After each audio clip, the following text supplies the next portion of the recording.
Hamatakwepe, Mimalakota.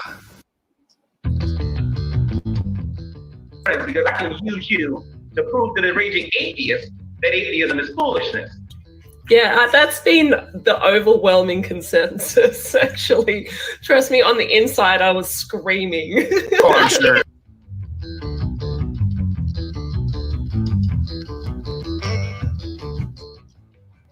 Do it with Arn Ra. I mean, he would be the perfect person to talk about evolution with you, I think. Well, I'd love to talk to Arn Ra about evolution and creation and stuff, but I just don't think it would go too well based on the fact that he's always interrupting his opponents. Matt's not that bright. He's just not that bright.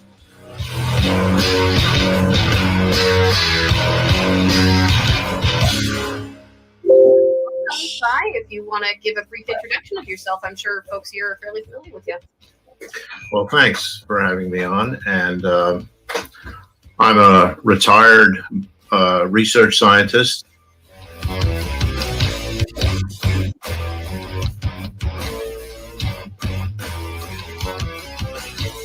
Me and you better be best friends.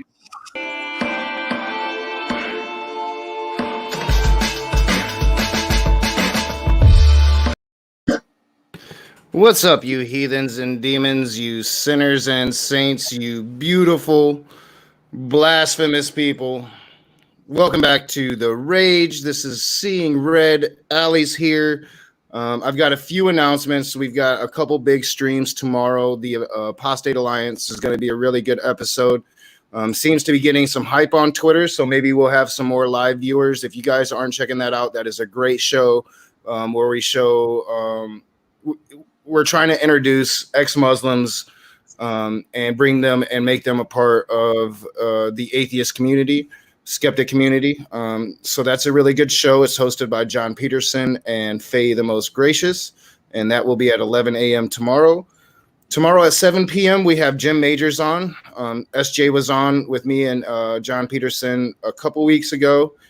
Made some allegations towards Jim. Jim is going to come on and respond. I'm going to probably ask some hard questions.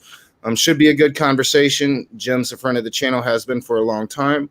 So that should be a good show. And then on Tuesday, me and Allie will make our debut appearance as a team on Modern Day Debate, debating fine tuning. That'll be Tuesday night at 9 Eastern. But Allie's here. Skyout's here. What's up, Allie?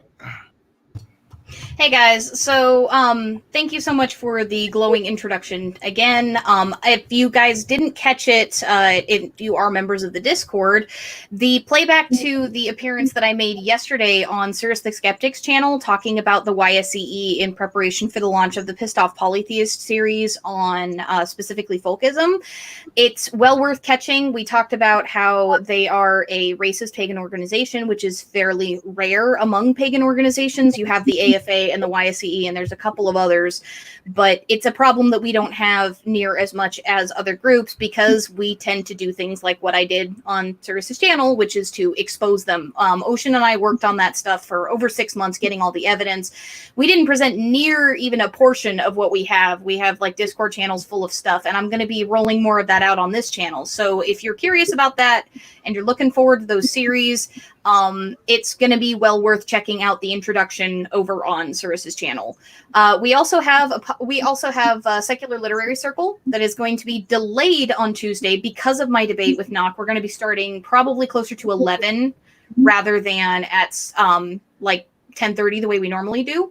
So Nock and I are going to try to make sure that we can get out on time for me to start by 11. But if you guys are a fan of that series, then like just know that we're going to be delayed by a half an hour. I've already talked to Divine Disbelief. They said they're cool with it. So you're not going to want to miss that one. Skyout apparently wants to miss the announcement, though.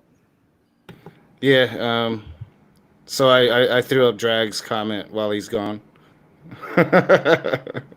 But yeah, it should be a pretty good debate. Fine tuning is something that I am familiar with. I have researched it for a past debate. Having Allie there, I'm not sure who we're going up against yet, but yeah, I'm looking forward to it. And it will be me and Allie's first time on Modern Day Debate together. And then we have all day Monday to prep for it. So it should be a pretty good showing. King Skyout has returned. It's been a while, but he has returned. What's Been a up? long And tonight time. I am not. Been a long and time. Yeah, I know, right? It has been. It's been a long, And just long so you time. guys know, tonight I am stepping back into my moderator role at the request of both Knock and Skyout. They are going to be debating morality. After Skyout introduces himself, I'm going to have each of them do just a brief sort of opening statement, nothing too formal. And my job tonight is to make sure they don't end up screaming at each other and to make sure that nobody cuts each other off or to ask clarifying questions to make sure that the two of them are explaining their points concisely if they don't tag each other with them. So basically, y'all are going to see your girl sitting back and like munching on popcorn while the two of them duke it out for the most part. Yeah, and it's a late start because I had to work tonight. We were gonna start at 9, and yeah, I had to work. So I actually got home a little early. I got home at 9. Been kind of lurking in some side chats. Getting relaxed. I'm loose. What's up, Scott? It's been a while, dude. Hey. You know, it's your grand return. Yeah, my grand return. Yeah, man. Okay. Yeah, I like the clouds in your background. Makes it look like you're floating in Yeah, the well, I sky. mean, you're sky out, so I have the Yeah. sky. There you go. Yeah. It's pretty awesome. It's just like you're just like floating in the clouds. You know, that's pretty cool. Yeah, man. So we're gonna do a little introduction here. Thank you for letting me on the show, if I can speak. And I recently did a show with Scholar Fiction, which was pretty fun on morality. I don't know if anyone really caught that, but I had fun. Usually when It was going on at the same time as one of our shows, so we ended up having to catch it on the playback. Okay, that's cool. And yeah, it was. I had a great time on his show. I think some point in the future, me and SJ are gonna have a conversation. Might do another MDD debate at some point in time with. I think James was talking about 2 versus 2 on just objective morality, or I think right now the main topic is just the lockdowns and what's happening in society with the virus, and that's pretty much. I got the whole cloud strife thing and the hair going on. People calling me for. The hair makes me laugh, so that's why I have. That's why Hey, I'm just glad you're showing yourself now. You're not one of those cowardly Christians afraid to show their faces anymore. Oh yeah, if I have an ugly face, I'll stop the cam right away. So this is good enough. So question though, just a quick remark. The chat seems to be having a debate about whether or not that's a wig. Can you settle the debate once and for all? Is that a wig? Yeah, this does it look like my real hair? No, this is a wig. Yeah, I mean, I'm guessing it's an anime Costco wig. Cosplay. Yeah, Cosplay. When I said Costco. Okay, boomer. I was no, I'm not a boomer. I was on Facebook nope, and I read some you're memes officially and a they boomer. included Costco and it just Freudian Knock. slip. Freudian Nope, slip. knock. You have said on this stream that I am the only person allowed to call you that. Okay, boomer. I'm Generation X. I'm technically it's impossible for me to be a boomer. Nope. Yeah. Nope. You'll always be a boomer to me. I'm your tech support. I get the right to call you a boomer. I'm a I have cusp earned Generation that. X millennial, actually. So I'm done picking on you, Knock. But you know what? As your tech support who has fixed almost every one of your tech problems, I get the right to call you a boomer. You are a boomer in spirit. Damn it. Speaking of boomers, John Peterson's in the chat. What's up, John? All right, so Skyout, because you are, a repeat guest, most folks probably know who you are. And as you mentioned, you were on Scholar Fiction. I'm pretty sure that Knock didn't get the link in the description, but I'm going to make sure he does. Yeah, I still forgot to put Praise's link in the description from last week's show. You're freaking special, and I guess I'm just going to have to start doing that for you again in post. But Skyout, you asked to come on to talk about morality. Do you want to give a brief opening statement? I'll run a timer, no more than, say, 3 minutes, to explain your point. Sure. Okay. All right, so I will start the timer now. Okay, sounds good. Well, I just want to clarify the argument about morality real quick. The argument is not like the belief in God is necessary in order to do good or live a moral life. I believe it has nothing to do about the belief in God. There's many agnostics and atheists that live a moral life, live a good life, And that's not my argument. You don't have to believe in God to be a good person. My argument is that without God, there isn't any absolute standard of right and wrong. And when we call moral values, it just spins off of just like DNA and biological evolution, and everything becomes relative and deterministic and subjective.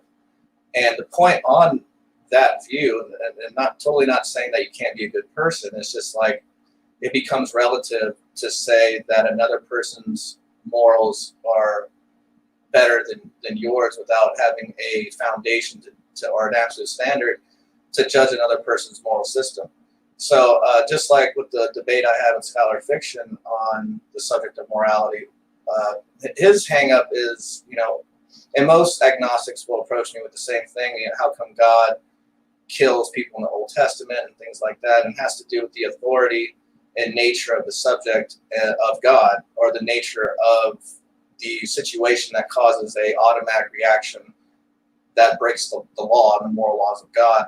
So, but back to the point I was saying that, so that's what I was trying to say. Without God, there isn't the absolute standard of right and wrong. And just like what Richard Dawkins says, like, there is no God, there's no meaning, there's no purpose. It doesn't mean you can't be a good person without God. You can be a good person, and just there is no measurement on what good is. Of course, a typical agnostic, like someone like Schuyler would say, like, it's rooted in God's nature, and he does immoral actions in the Old Testament. But just like a judge in a court of law that sends a person to prison, we wouldn't 1 minute call. warning. Okay, we wouldn't call that judge immoral for sending a person to prison. We wouldn't call the government immoral for sending like a murderer to prison, even though that's considered a form of slavery. So when we talk about God doing things that are moral, we're talking about people that broke his moral laws. And there's moral laws and objective moral values that give us a foundation, an absolute standard of what is right and wrong. And in the absence of God, there simply isn't any standard for right and wrong. There's just subjective and relative, and it becomes self-defeating. It becomes a circular argument. And that's pretty much most of the argument. I'll see what Knock has to say, and then we can go from there. All right, so yeah, it seems like you're arguing that without God there can be no morality. You're calling it standards of right and wrong, but that's pretty much morality. My argument, and I even wrote a syllogism while I was at work earlier. My argument is that the God of Abraham commanded Abraham to murder his own child. That would be premise one. Premise two would be when Abraham consented, the God of Abraham demanded he take the life of a goat instead. Premise three, the God of Abraham commanded Abraham to mutilate his son's genitals. Premise three. Premise four would be the God of Abraham is not moral. Premise five would be morality cannot come from the God of Abraham. So that would be my argument. I have other arguments, and we can address some of the things that you said, and maybe you can address some of my premises. Sure. You've got about 2 more minutes left in your opening statement. Yeah, that's all I Knock. need. That's all I need. Okay. All right, so I'm going to open up the floor for you guys to exchange. If it starts to look like you're cutting each other off or anything, then I'll step in and start instituting timers, but things will be just freeform until, they get disorganized enough that I have to step in. Right. Okay. Oh, yeah, back to what we were talking about. So why do you believe that is wrong, the circumcision in the Old Testament? Well, it became a symbol. It was a symbol of the blood sacrifice that Yahweh had demanded upon Abraham. So, Yahweh had commanded Abraham to sacrifice his own child to him. When Abraham conceded, God was like, psych, and told him to sacrifice the lamb or the goat. Then I believe it was later, it might have been in the same moment. I do believe it was later God commanded Abraham to mutilate Isaac's genitals as a reflection of that sacrifice. Yeah. To be clear, I believe that blood sacrifice is immoral. Do you? Oh, the blood sacrifice. I don't think it's immoral at all, because this has to do with the authority of what God has instituted within his sovereignty. Now, do you have children? That's not. Knock, that's not, can I Knock, quick clarification of your question. Are you asking if you think human sacrifice is wrong, or if you think any blood spilled, including animal blood, is wrong? Blood sacrifice to a god. Okay, Any so blood. any blood at all. Yeah, Okay. I'm particularly asking about human sacrifice, but any blood sacrifice. So, making a blood sacrifice to any god, I would deem personally to be immoral. That's my beliefs. I'm Okay. sure that others would have some, but I would ascertain that commanding a blood sacrifice of your own child is definitely immoral. Right. And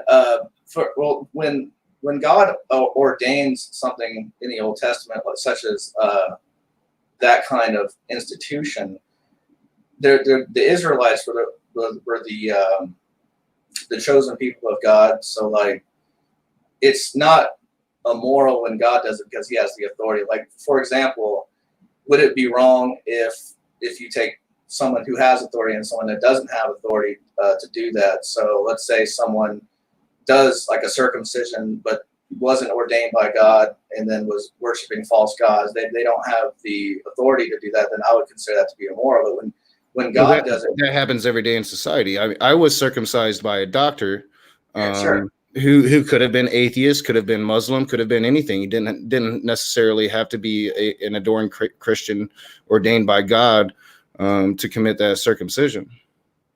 Of course not. What I'm referring to is the authority of the person who's doing it. Like, you wouldn't want a person off the street giving you a circumcision, yeah. So like, you want a doctor or someone like a surgeon or someone that has an education and authority to do that. And that's the difference between a random person and God doing it. If you call God immoral for doing those certain acts in the Old Testament, the simple fact is that when God does it, He's doing it for His justified reasons of what is good for the land, for the Israelites, and those people that mutilated their body, like, and from that were not the Israelites, they were punished by the one true God because they didn't have the authority to do so. So God, when God does it, He is moral to do that because He has the authority and sovereignty and power to do that. It wouldn't, if you would have left it without circumcision, that to me that would have been more immoral because it wouldn't have made a statement about like the Jewish law and the laws in the Old Testament. So these were all about moral laws and laws that God put in place to. Okay, so Skyout, I'm gonna cut you off here because you've been going on for a long time. I would Yeah, like he's to give rambling. Knock a chance to respond. I was going to let you ramble for a little bit. So you're maintaining that it's okay to you're focusing on the circumcision. So circumcision, I included in my syllogism because it, as I said, it's a reflection of the original sacrifice that God asked of Abraham, and that sacrifice was to sacrifice Abraham's own child. Abraham conceded to do so. So you're saying that because God did it, it's morally acceptable to sacrifice your own child. So if God would come down to you, and that's why I asked if you had children, I can't remember if you answered. If God would come down to you right now and say, I command you to murder your child, you would feel morally obligated to do so. The thing is, I don't grant the hypothetical that God's going to do that because he didn't do it for Abraham, obviously. Well, He did. He literally commanded Abraham to murder his own child. Literally. Yeah. This was, God was still chilling with humans back then. Yeah, and the child knew. The child knew that I don't think he did. I think the child was manipulated into going up on that hill. He had no idea that his dad was about to kill him. No, he knew. There's a passage. So you're saying that if the child knows that you're about to kill him, it's okay? Well, this is actually a test from God of faith. Like, so God is joking, but no, then it still requires the blood sacrifice being the goat. Knock, you're now starting to cut Skyout off. Let him answer. I apologize. No, it's okay. Well, I was gonna say, like, the child knew that Abraham was going to bring him up and do those things. And then what happened though when they got there is that obviously God stopped him and said, your faith is whole. You made faith with God, so that's why he killed that goat. So he never really killed his son, but he was willing to do it for God as an act of faith. And if you understand the scriptures, that this has to do with the laws that are also put in place, and this has to do with the testimony of Abraham and his faith towards God and his faithfulness. This is actually a really good verse. And he didn't really sacrifice his son Isaac. They actually, I think at the end they built an altar, and they burn incense and they offer praise to God that he didn't have to kill his own son. So, but he was willing to do it. Like, if, let's say, like you asked me earlier, if God was asking me to do something, like, I don't have any children, but if he asked me if I had children, if he asked me to do something like that to a child that was, let's say, terminally ill, or was something like that had to be euthanized or had some sort of illness, it wouldn't be any different than going to the doctor and having to be euthanized if, let's say, you had like cancer or something. But obviously, as moderator, the question that was asked did not include any qualifications about like the status of the child. Yeah, I mean, I'll have a debate with you sometime, and we'd probably, I mean, from your answer right there, fall on the same side, because I think assisted suicide is moral. But we're not talking about assisted suicide. I'm talking about a healthy, vibrant child whose only sin would have been to be the child of the servant that, Abraham had with his servant when his wife wasn't bearing him children, and then his wife bore him a child. I believe this is the story, and then Isaac became the sacrifice. And it depends on the theocracy which you're following, because some theocracies say that it was Ishmael, not Isaac, who would have been the sacrifice. Yeah. If you go back into the scriptures and when you read that verse, there is a verse where the child knew that Abraham was going to take him up there and do those things.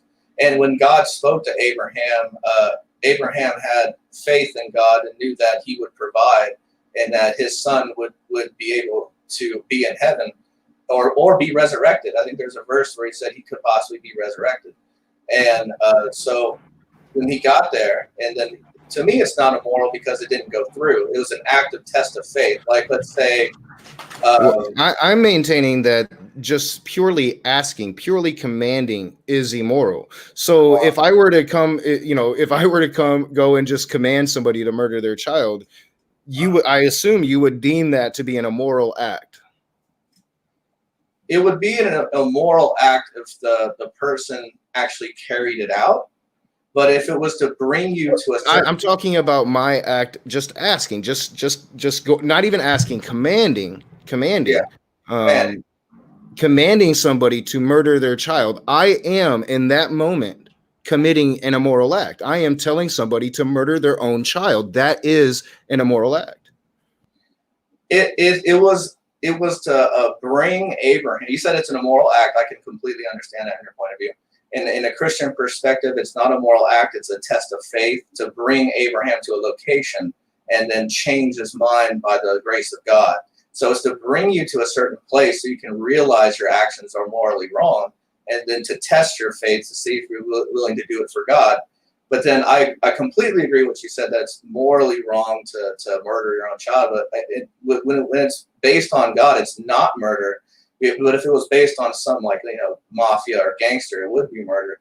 But let's say how is it not murder if it's based on God? Plenty of women throughout history have murdered their children, and they have claimed that God told them to do so. We throw those people in prison or insane wards.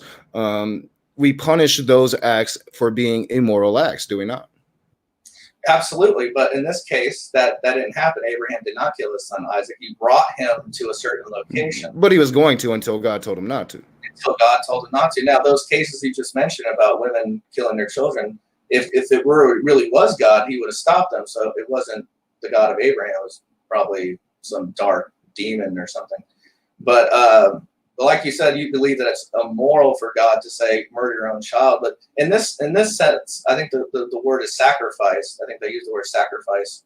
Murder, sacrifice, blood ritual. Right. Choose your poison. Yeah. And in the Old Testament, they do talk about purification and sanctification of the flesh, and how certain acts are justifiable under the sight of God, and how certain acts are sanctified under God. Like, for example, certain acts in the Old Testament, like fornication, is wrong, but within marriage, fornication is okay. So it depends on the context on which people go about it when they know God. So there's one hand where it's wrong and it can be abused. So it can be misused and abused by the context. If you read the context of Abraham and Isaac, they had a great relationship with each other, and they both loved God. And I don't believe it's immoral to test Abraham's faith, since God knew what he was going to do. He knew he was going to bring his son there and kill the goat. He knew he wasn't going to sacrifice his son. And even if he did sacrifice his son, there is scriptures that say that he can resurrect or that person back to let you know that God was the one true God. But obviously that did not go through. You brought up the immoral actions of women and abortion. I believe that's 100% immoral. And I didn't bring that up. You said women were killing their own child and hearing the voice of God or something? Well, no, I wasn't talking about abortion. I was talking about murderers that have murdered their children and told and have quite clearly said that God told them to do so. The term you're looking for, Knock, is infanticide. That's when women kill their children after they've been born, or when anybody does.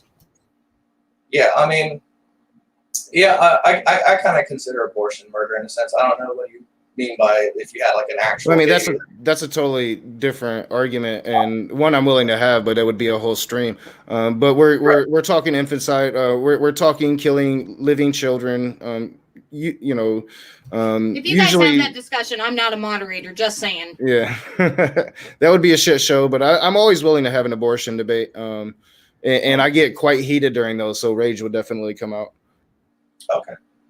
Yeah, I mean, I don't believe in abortion. I think there is certain cases, at least when I learned in school, certain cases like incest and rape would be the only case for abortion. But other than that, because the woman says they have to look at the child's face to see they're the rapist or something. But back incest, rape, or if the mother's life was in jeopardy. Mother's life was in danger. Yeah. Yeah, I think we would agree on that. I'm actually pro-choice across the board, but I'm not like late term abortions. That shit. What science suggests is healthy, and what science suggests that it when it's a zygote and when it becomes a person, I think that is important. But yeah, I mean, that's a whole other debate. Right now, I'm just talking about you. So you were maintaining that it's okay if God commands it, because morality comes from God. If God does it, it can't be immoral. It can't be bad. Yeah.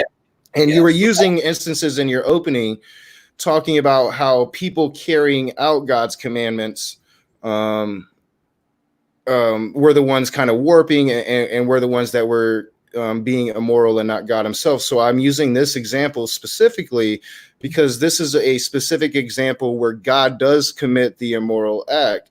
I know it's in the Old Testament. Christians don't really like the Old Testament, but this is back in a time when God was interacting with humanity a lot more than he has since. I think that, you can maintain that it would be okay to be willing to carry out the sacrifice of your own child because, God ultimately knew that you wouldn't do so because God is all omnipotent and all, but it doesn't take away from the fact that God commanded that act, and we would see that as immoral. You can dance around it, but I had to assume you're not a father yet, because this really shouldn't be that hard. Asking somebody to kill a child, an innocent child, is immoral, without a doubt. Like I said before, misusing and abusing God in that sense. In that sense, it would be immoral if you misuse and abuse the text, saying that God would be immoral to say to murder your own child, and I would agree with you. But in this sense, when God says that, he has the authority to do so, just like any other woman has the authority to have an abortion. I'm sure people have misused the text, but my example of, I used women, but it's not just women. Men murder their children too, and have used that example. I think it's usually like a mental illness. They actually hear the voice of God telling them to do so, and so they carry it out. I actually find your argumentation to be very dangerous, because it can lead to that kind of thinking, especially if somebody does have a mental illness. to carry out some immoral acts, possibly. But you know, I kind of figured you would go there. So you pretty much subscribe to divine command theory. Not so much. Well, I guess you can say if God commands it, then it's moral, but more so towards this, Skyout, do you understand the definition of divine command theory? it's whatever God commands. No. Okay. Well, do you want to give a working definition for the purposes of the discussion? So divine command theory is morality just is because of God's commandments. So good comes from God's commandments, and evil comes from what God forbids. Okay. So do you? I mean, from what I'm getting from your argument, you're pretty much giving a divine command theory argument. You believe that morality comes from God. Yeah, I believe morality comes from God and the nature of God, and I think His ways are higher than our ways, and there's also the act of people in the land, the laws of the land, that God has to operate within the fallen nature and fallen world of sin and wickedness and lawlessness and evil, and how certain groups were sacrificing their children to false gods, and how God would have to cleanse them and wipe certain groups with genocide because they were committing evil and to sacrifice their own children to altars and demons. And then God had to cleanse them. And you can say it's immoral for God to cleanse them because they were innocent. But these people were sacrificing their children to false gods. And then in this sense, it wouldn't be immoral for God to do genocide for these people because they were evil and they were wicked. So God had to cleanse them of their sin. So this is how God works. And then when you said earlier, you said that it's immoral and for God to command murder. You said that for a minute, like God commands murder a child. Well, this an innocent child. But when God says it, I mean, going back to the divine command theory, His commandments and orders are justifiable and they're sanctified. If you use the text correctly, they're sanctified and justifiable for the reason that when God does it, He sees the future. He's morally good. He's sanctified. It's not like the Canaanites and that offered their children to false gods and chop them up and things like that. I would consider that immoral. And when God ordains a certain action in the Old Testament, it's to cleanse them and to heal them, and it's for the greater good.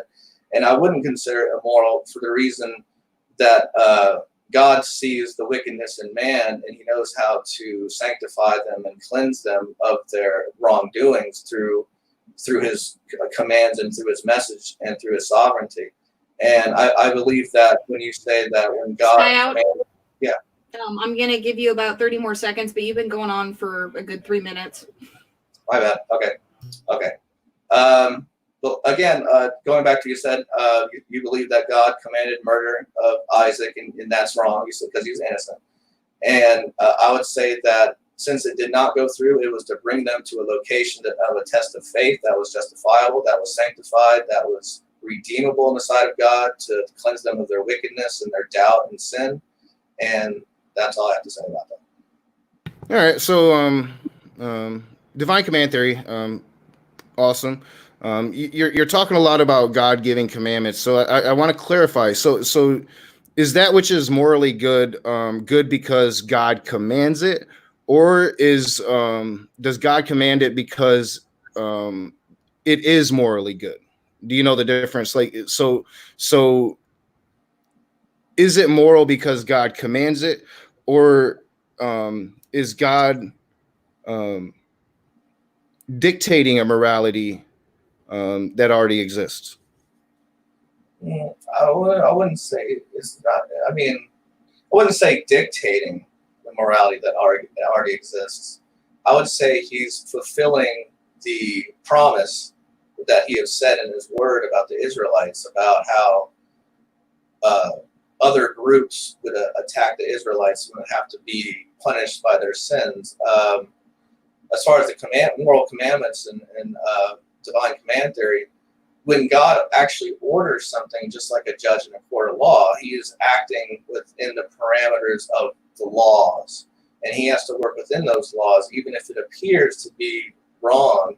you wouldn't call a judge in a court of law immoral for sending a person to jail for breaking the law. Yeah. So my question is God operating within the laws of morality that already exist, and He is commanding those moralities, those laws of morality that already exist down upon us, or does morality come into existence when God commands it? So you were speaking of like genocide, and it's okay because God commanded it. He could see in the future. He obviously knew the outcome, so it's okay. So I'm trying to clarify, where does this divine morality come from? Does it come from God, or is it outside of God, and God is the arbiter of it for us? I would say, like you said, He's already set in place these laws that He has to work with. And He has to work with these laws that He has placed for the people. So you understand like this. So that's going to imply that morality is over and above God. So God is subject to that. That's going to create a lot of problems for God being omnipotent. Omnipotent. I always say omnipotent. Omnipotent. Omnipotent. Yeah, omnipotent. I can't pronounce shit right. Right. And I mean, you think that God is omnipotent, right? For sure, yeah. So how can God be omnipotent if He is subject to laws of morality that He has to follow? He's not subject to the laws of morality. He is not subject to the laws of morality. If they exist outside of Him, he did not create them. He is just the arbiter. That's why I was trying to clarify. So you have run into a problem of God's omnipotence. Okay, so Skyout, I'm going to clarify the question for the fourth time and say it in words that, like, to make sure it's as clear as possible. Sure. Is something morally correct because God says so, or does God say that things are morally correct because they are morally correct? In other words, is the concept of good something that God Himself creates, or is it something that God explains to us, but it is outside of Him? I would say it's a little bit of both. It's something that He creates and it's outside of Him.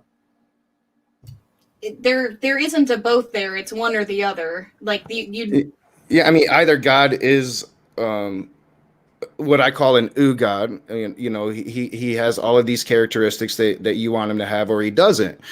So I mean, if you're going with the fact that morality already existed and God is just the arbiter of it, then He cannot possibly be omnipotent. Oh, I see what you're saying. You're saying that if morality is already set, then He can't be an arbiter of it, right? Well, He can be, but He is not in control of that. He is not a master of that. He is, in fact, subject to it as we are. I would say that as far as God is concerned, as morality, He would be the standard and the ultimate standard of what is right and wrong. And even if they were laws that were outside of Him, that He wouldn't be an arbiter to, I would say that He has created in that sense that before the land and before those laws were put in place, that He had to work with and create those laws, just like any place in the United States, for example. All right, so you're now you think that God created those laws. So when God commands it, it becomes moral. That's what you're maintaining now? I would think so. If He created these laws, yeah. But then you run into another problem, because that makes morality then becomes arbitrary. It is based on God's feelings, and we know that throughout the years that God's morality has changed, right? Like He sent Jesus to change everything. No longer had to do blood sacrifices anymore. So God's morality has changed. So that makes morality arbitrary and subject to the whims of God. So again, God could literally come down to today and tell you to murder your child, and you would be morally obligated to do so. Depending on the context, if I don't grant the hypothetical that you've stumbled into a bit of a dilemma. No, I mean, No, you have. It's literally called. It's a dilemma. It's the Euthyphro dilemma. You've stumbled into it. Dilemma. Well, Yeah, perhaps. yeah. Perhaps. I was hoping you would know. I knew you wouldn't catch along, but you did, and you fell right into it. I'm applauding. See your way out, sir. No, I mean, depending on the Christian perspective, you said that, when Jesus came, everything changed, the moral laws changed. I think that in the Old Testament, God was setting these laws, and I don't, when you said they're outside of him, then he's not an arbiter and he's not omnipotent. And I'm just not too sure if that's entirely accurate in the sense that what the biblical scriptures. You don't have to trust me. You can read some Plato. For sure. Yeah, and that's where it came from. Okay. And as far as morality is concerned, it's rooted in the nature of God. And when he commands, like you asked me if he commanded me to murder someone or murder a baby or something like that, and I would be obligated to do it. It would be only in a sense that if God commanded something like if the whole world was going to end and you had to kill this one person to save it. So it's always going to be like a greater good in that sense of cleansing and saving. So, but I believe that God creates these laws. I don't know about the laws you said they're outside of him. He creates I was trying to narrow down, like trying to get you to be specific about your belief of where morality comes from. So, I mean, it's very easy to say, I believe that morality comes from God. I wanted you to narrow it down because that either means that God creates morality or God is subject to it. And I needed to know where you stand on that. First, you stood with God is subject to it because I didn't word it like that. Wording is important. But then you quickly, once you saw the flaws in that, reverted back to that God commands it, so it becomes morality. And then I showed you the flaws in that, and now you're trying to figure your way out. Many people had before you. There are ways out. I was just hoping maybe you might know one of them. Well, I was trying to get clarification on what do you mean that he's subject to the laws, and then again, I understand that you said that he creates these laws, but I don't think he's subject to the laws. So if he doesn't create them, like if they exist outside of himself, if God is the interlocutor of morality to us, the arbiter of morality to us, and he is not creating that morality, well, then he is acting upon a morality that already existed before him. He is, in fact, you are claiming that we are subject to the morality of God. Well, then right. God would be subject to that same morality if he is not creating such morality. Okay. You said he would be subject to the laws that came before him, but I don't believe the laws. I'm talking about morality. So when I said laws, I just said that because just to say that I'm talking about morality, the morality that would have been there before him if he didn't create it, because he's right. created everything in this universe that we know. Right. Yeah. I mean, well, that I don't know that, but you know that. Right. I don't know. It's kind of a tough one to say because I never really heard it phrased this way as far as the biblical scriptures are concerned of how he's. I think the argument's about 2,000 years old. I could be wrong on the exact date. Right. That's fine. I'll do the best I can. As far as God is concerned, I don't think there's anything since he's before. He's not subject to like time or space, so there wouldn't be any laws before him. You wouldn't be subject to these laws either because. Skyout, do you mind if I interrupt with you for really quick, just for some house cleaning, completely unrelated to the debate? Uh-huh. Okay, chat, if you guys have some questions, I'm going to set aside about a half an hour toward the end of the debate to ask questions of either Nock or Skyout. So I am going to be copy and pasting any of your questions that you guys have into a document, and I'll read them out for the guys at the end, kind of like modern day debate. But in the meantime, if I were to stop and ask questions of either of them, considering we do have a primarily atheist audience, it would come off as an attack. So we're going to wait until the end. So Anne, I see your question. I've got it in a document. I'll ask it at the end. Okay. We've had quite a few questions and comments from the chat, so I wanted to let everybody know that I'm tracking them. So we can move on. I think that we've had a good start. I think it's been a good discussion. You think that morality comes from God. I think that I get my morality from the reality I observe. If you get yours from God, Right. How can you demonstrate that? How can you demonstrate that your morality doesn't come from the reality that you've lived your entire life? That it does come from this figure you've never seen with your eyes, you've never felt with your senses, you've never touched. You might have had a personal experience. I'm an atheist. I don't discount those. I think that the discussion of personal experience is part of the evidence and the discussions. I always allow for that. But outside of that personal experience, how can you demonstrate that your morality does indeed come from God? You said your morality is based on the realities around you and everything, but I would say without God, there is no standard of morality. And I said, with God, we do have an absolute objective moral values and objective duties. Things like murder, rape, suicide are objective. So you keep saying absolute. You keep saying absolute. I've picked that up on a couple times. Can you prove that morality is absolute, and has that been demonstrated? Well, I mean, absolute, like in the sense of like things that don't change, things are absolute, like like the laws of physics and things like that. I believe that they are objective moral values that go with objective moral laws and a moral ontology, that that things are objectively morally wrong. And without God, there wouldn't be any measurement to say. It would just simply be in your opinion that like these things that God did, like you said earlier, that is God, are the laws subject to him? Are they on the outside to him? Well, I would say the starting point would be invalid, because it would only be your opinion to say that they're outside of him, or he has to work within the subject of these laws. It wouldn't be any standard or foundation to judge God in that sense, to say these laws are outside of God and I don't believe in them because he's subject to them.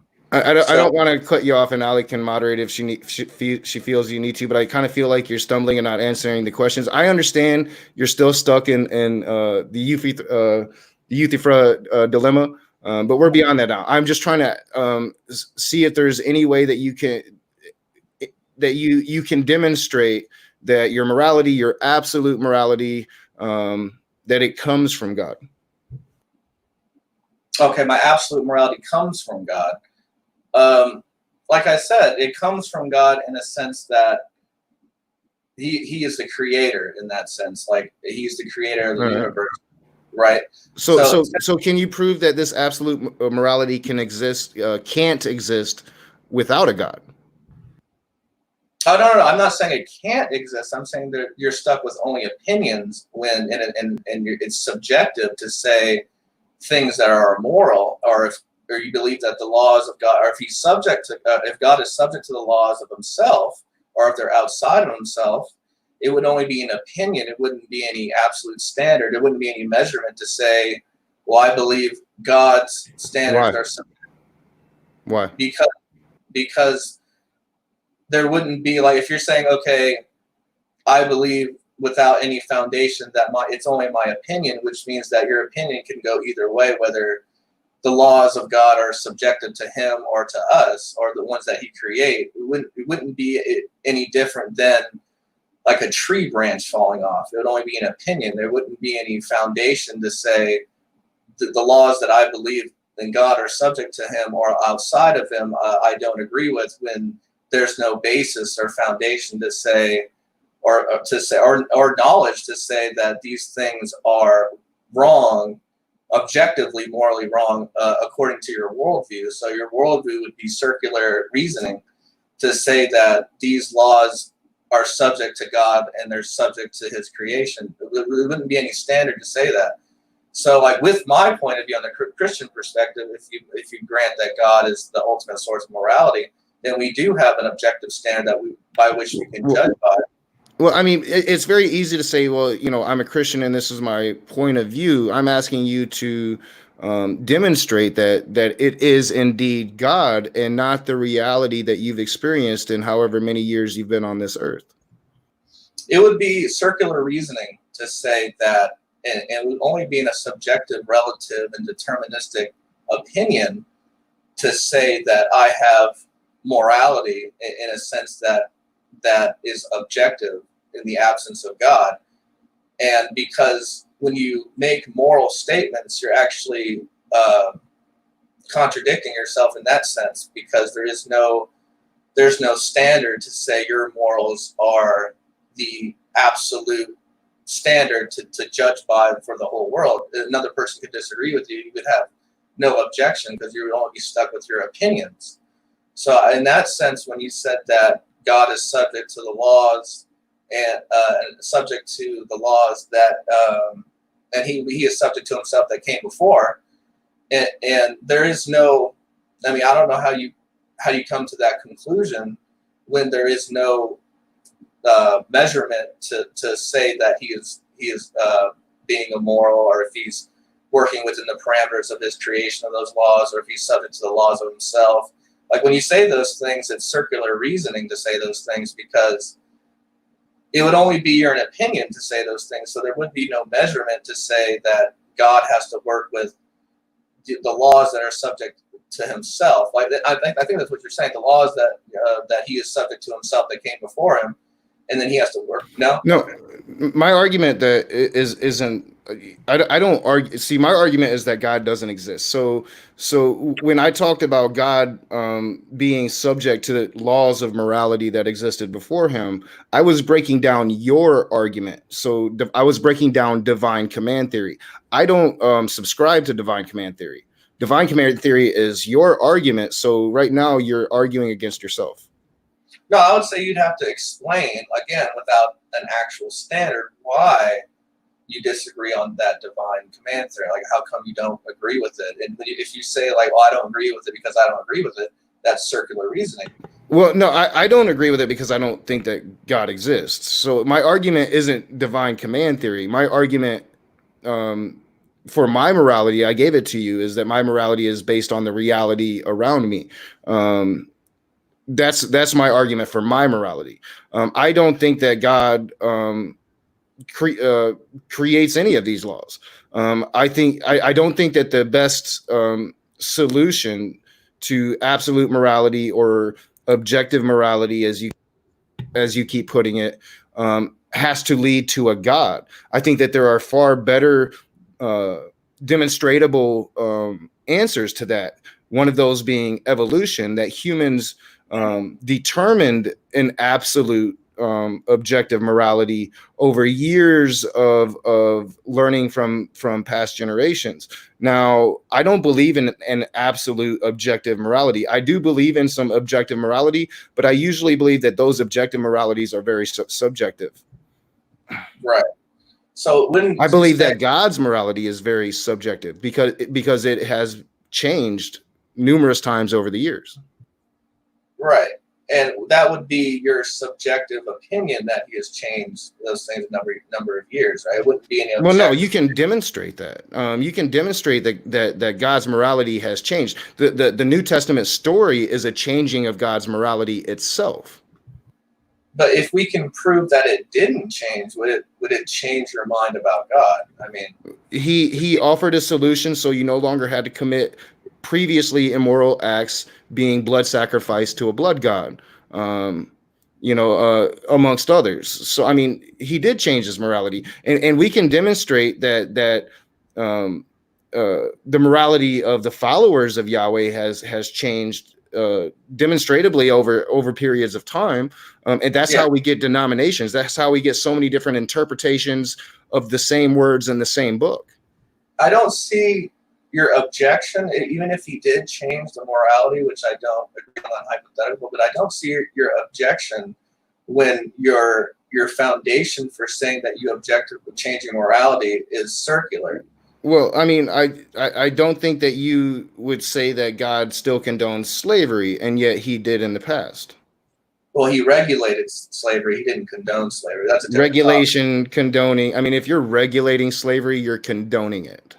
It's not. Okay, it's, can you, Skyout, what do you think the definition of the word condone is, just for a clarification for the chat? Condone is mean like purposely, willfully, and working with slavery, which I don't believe that grant that. Okay, no, I asked you just for a definition of the word condone, not like about slavery, but just in general. What is the definition of the word condone to you, so that you guys can be on the same page?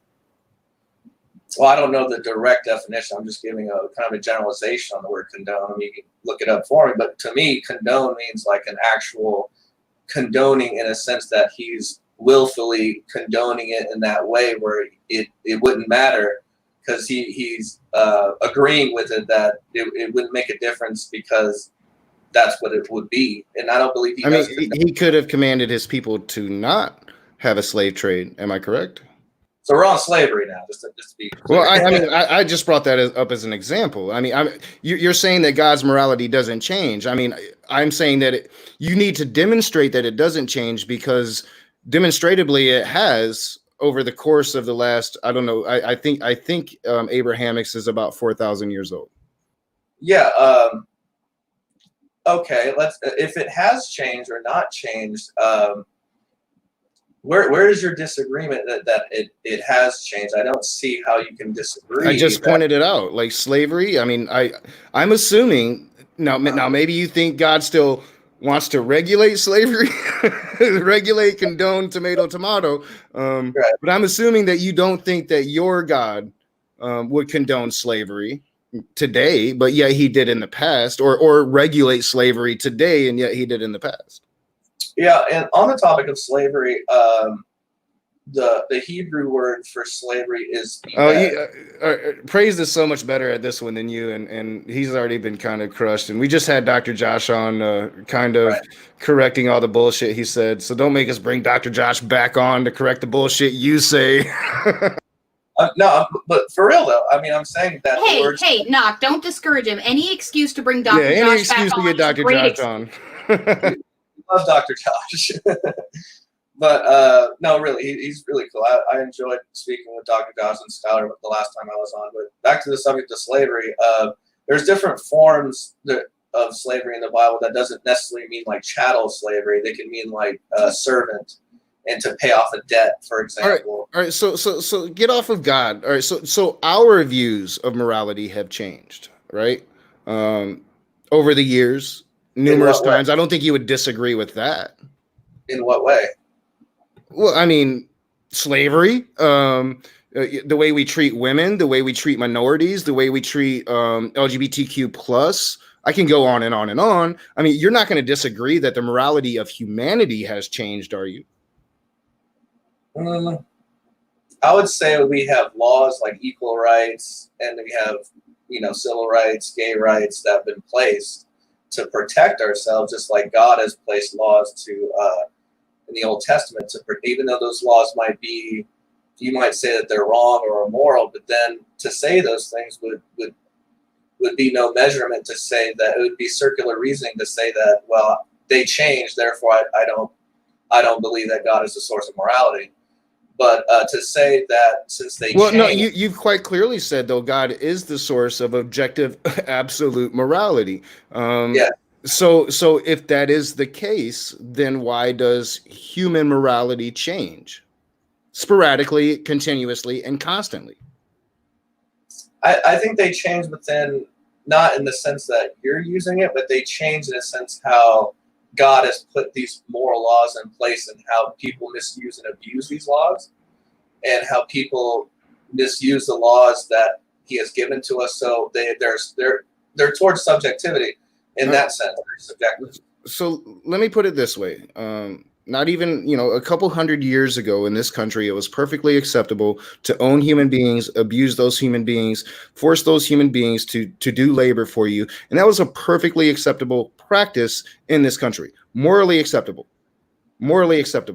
200 years later, it is morally reprehensible to commit that same act. Are you going to sit here and say that human morality has not changed?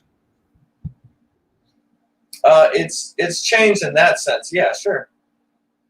All right. So why has it changed if God does indeed protrude this absolute objective morality? If there was an absolute objective morality, would then human morality not be subject to change? When you say subject to change, okay, you said God is the absolute standard, and then you said that wouldn't it be subject to change? Even though that it is subject to change, it would be accordance to what it would be absolutely objectively morally wrong, instead of saying that even though they're changed, I don't consider them right or wrong. So even if you say like, okay, like you said earlier, you said slavery, and then they changed slavery, now it's morally wrong, there would be no objection to say either of them is morally wrong, because there wouldn't be any standard according to your worldview. It would only be an opinion, which would be... So who's using the circular reasoning here? And I'm using it in a sense that when you raise an objection about like slavery and how they did slavery, and then they changed it, when they actually changed those laws, they're working in a sense of the standard of measurement of what is morally right and what's morally wrong. So like, but in my sense, I can say, okay, from the Christian perspective, slavery was wrong, and they changed it, and now slavery is now condemned. That there's a standard that I can say, okay, that it's morally wrong for slavery. But on your point of view, it would only be an opinion to say it's changed, because there wouldn't be any reason. Okay, Skyout, you're kind of babbling a little bit. I'm confused as to what it is you're saying. Can you try to like bring it to some conclusion here so that Doc can respond? I got you, Skyout. I got you. Because I'm confused about what you're saying, and the chat seems to be confused about what you're saying. So can you try to bring it to some kind of conclusion? I lost it after about the third disjointed sentence. I'm saying that in the absence of God, even if morality changes, there's no standard to say that they're wrong or right. It's only relative. So I'm saying that to say that when something is morally right and it changes, if you don't believe in God, then there's no objection. It's self-defeating.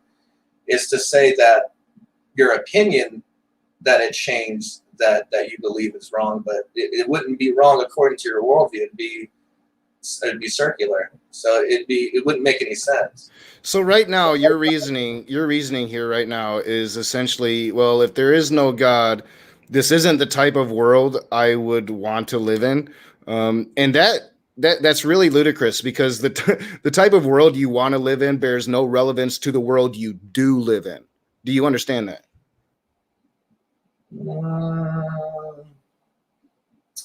I think so. I think so. Yeah, I think you're pretty much saying so. That the world... Your circular argument is this: this world would be shit without God. Morality must exist because God. This is a lot of wishful thinking. You want this to be the case because you wouldn't want to live in a world without a God, because that would be chaos. It's pretty much you're just running in circles at this point. I did stick you with the dilemma earlier. I mean, I didn't think you would walk right into it. I'm really shocked. No, okay, not be nice. I have I thought there's no fucking way in hell he's gonna walk into this. Not be nice. It's okay. I'm having fun, Skyout. I'm having a lot of fun, man. Yeah. And it's good to talk about these subjects, and not be so critical about each other and so sensitive. I don't want to be overly sensitive about, even if you offend my views or if I offend your views, and we have to attack each other. That's just silly.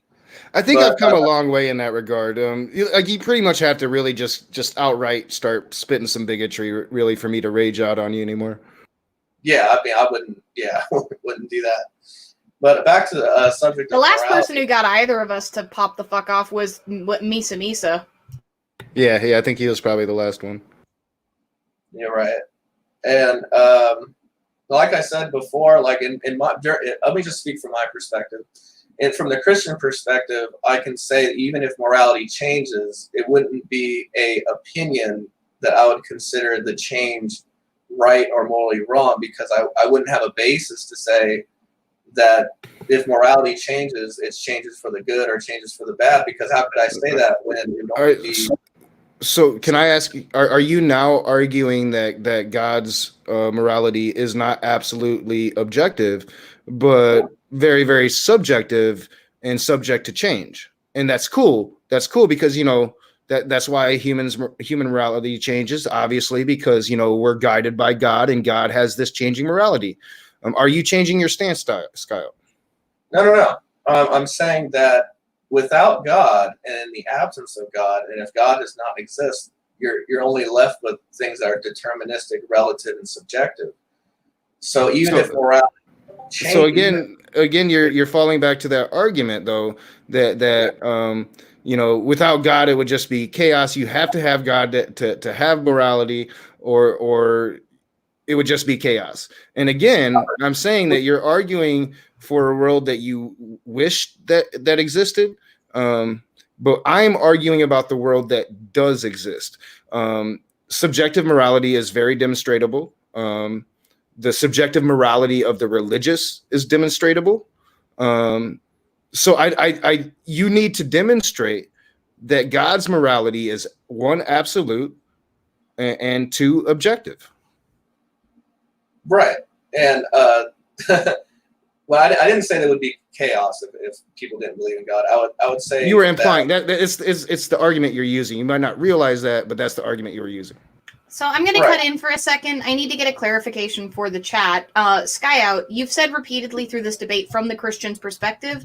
Are you speaking from the position of a particular denomination? Like, do you have a particular denomination, or are you a non-denominational Christian? I would say I'm probably more towards the Protestant camp, Baptist Protestant camp. Baptist? Okay, yeah. well, there's an answer for the chat. I'm holding most questions until the end. Knock, I don't know how long you want to go. I was thinking... We got about, I'd say 10 to 15 minutes. We can probably go to questions. Okay, but this is a thing, because you've said from the Christian perspective several times, people in the chat wanted to know what particular denomination of Christianity you were speaking from so they could kind of contextualize what you're saying. From the Protestant Trinitarian perspective, I believe God is a Trinity. So, All right, we can stop with the dance. I mean, this is still kind of equate to morality, but maybe your morality. We got about 15 minutes, and then we'll cut to questions. I'm not trying to do a gotcha moment, but you did, like the last time you came in my side chat, you made a statement that stuck out, and people commented on it. I do want to apologize because I didn't really announce that it was a highly moderated chat, and I should have been more forthcoming. I don't think that you broke any rules to get timed out the first time. But you made a statement that you said that you were the enemy of gay and trans people. Would you? And then you went on to say that, but you love gay and trans people, and that sounded very Misha Popoff to me. I'm not sure if you're familiar with Misha, but in one breath, Misha says, "Well, I have no problems with gay people." In the next breath, he says, "But you only become gay if you were abused as a child." So, I wanted to address that before the stream ended. I'm not trying to get you. I'm not going to rage out. Just I know it spawned some confusion in the chat, and you got some pushback. And I was wondering if maybe you would explain on that a little bit. well, Jesus says to love everyone and don't judge everyone, which I do. Like I said before, I love all the LGBTQ community. I used to work with, I used to work at a bank, and there was a guy there, he'd come up to me and give me a hug. He was gay. There was no, he knew I was a pastor and everything, so there was no problems right there. So I don't condemn anyone's sexual orientation. But what I do is, and I don't, like I said, you said, I don't mean, like when I said I am an enemy because I'm a Christian and from the LGBT community, I meant that in a sense that whatever I say is going to sound like I'm going to be an enemy because, the whole sin thing. So that's why I said that, but I don't mean to be insensitive. Yeah. Oh yeah, I just wanted to give you a chance to clarify. Because that's one thing from our past conversations that I don't think we've ever ran into any issues of homophobia or anything like that. At least I can't remember them offhand. So I did want, I'm really not trying to come at you and attack you. I just really wanted the clarification. I appreciate it. It'll be up to everybody else on whether or not they accept it. But I appreciate the clarification. And I keep hitting this damn thing. I've spoken to, like at the church, there was this guy. He was like 30 years old. He had kids. He's married with a wife. He comes up to me and he tells me he has same-sex attraction towards men. And I spoke to him, in grace and no judgment, and spoke to him about what he was going through and the fact that the Bible describes that as sin. And I don't mean to sound condescending or offensive to anyone that lives that lifestyle. I love them. But when someone comes to me and says that they're struggling with the same-sex attraction, that they don't believe that that's their identity, like you said on your chat earlier, it's an identity thing, then my heart goes out to help someone that needs help. Even if someone says you shouldn't help them, you should just leave them to what their identity is. I believe I should, as a Christian, help them. So. And maybe we'll talk about this again sometime. I do make a lot of videos about same-sex attraction, pressures within the church to suppress acting out on homosexuality. A lot of churches will accept homosexual people into their church so long as they don't be who they are. I have a huge issue with that, but I didn't want to start a debate with you. I wanted to give you a chance to clarify, because that's one thing that I don't think that you're homophobic. I think that you have some fucked up Christian views, but I think that that's different than being like a Matt Powell of the world, for instance, to use an extreme example here. So I really wanted to take a moment and give you a chance to kind of address that, because I know it I don't pay too much attention to the side chat, but I did see that created a fuss.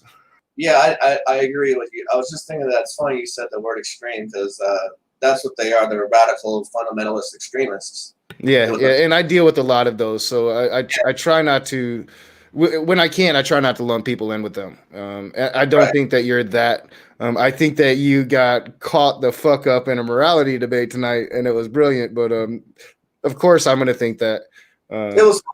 Are you still undefeated? That'll be my last question, Skyout. Are you still undefeated? At the end of the day, I serve God and I never lose. I love it. All right, Allie, guys. I think we can go to questions. All right. What's up, we'll Ocean? I'm seeing that Ocean's in the chat, and thank you everybody for being here. And I thought this was a pretty good discussion. Susan was in the chat too. We've also got Orla and Ann Kennedy hanging with us at the moment. But we have a couple of questions. I've been tracking them from the chat. If I missed anybody's questions, I'm going to try to read them in order. Let me know. Feel free to post more in the chat for either Rage or for Skyout. I know that most of the audience currently is probably going to have more questions for Skyout, so get ready to bring it. That said, at the end, I'm going to pull a Surus, since I was just on his channel, and ask you guys for an H or a G based off of whether or not you think that Skyout won the debate. So not yet. Don't start it yet. But we're going to be doing that in a sec. So, Skyout, we've got two questions back to back. From Ann Kennedy, if today God commanded you to kill somebody, would you do it?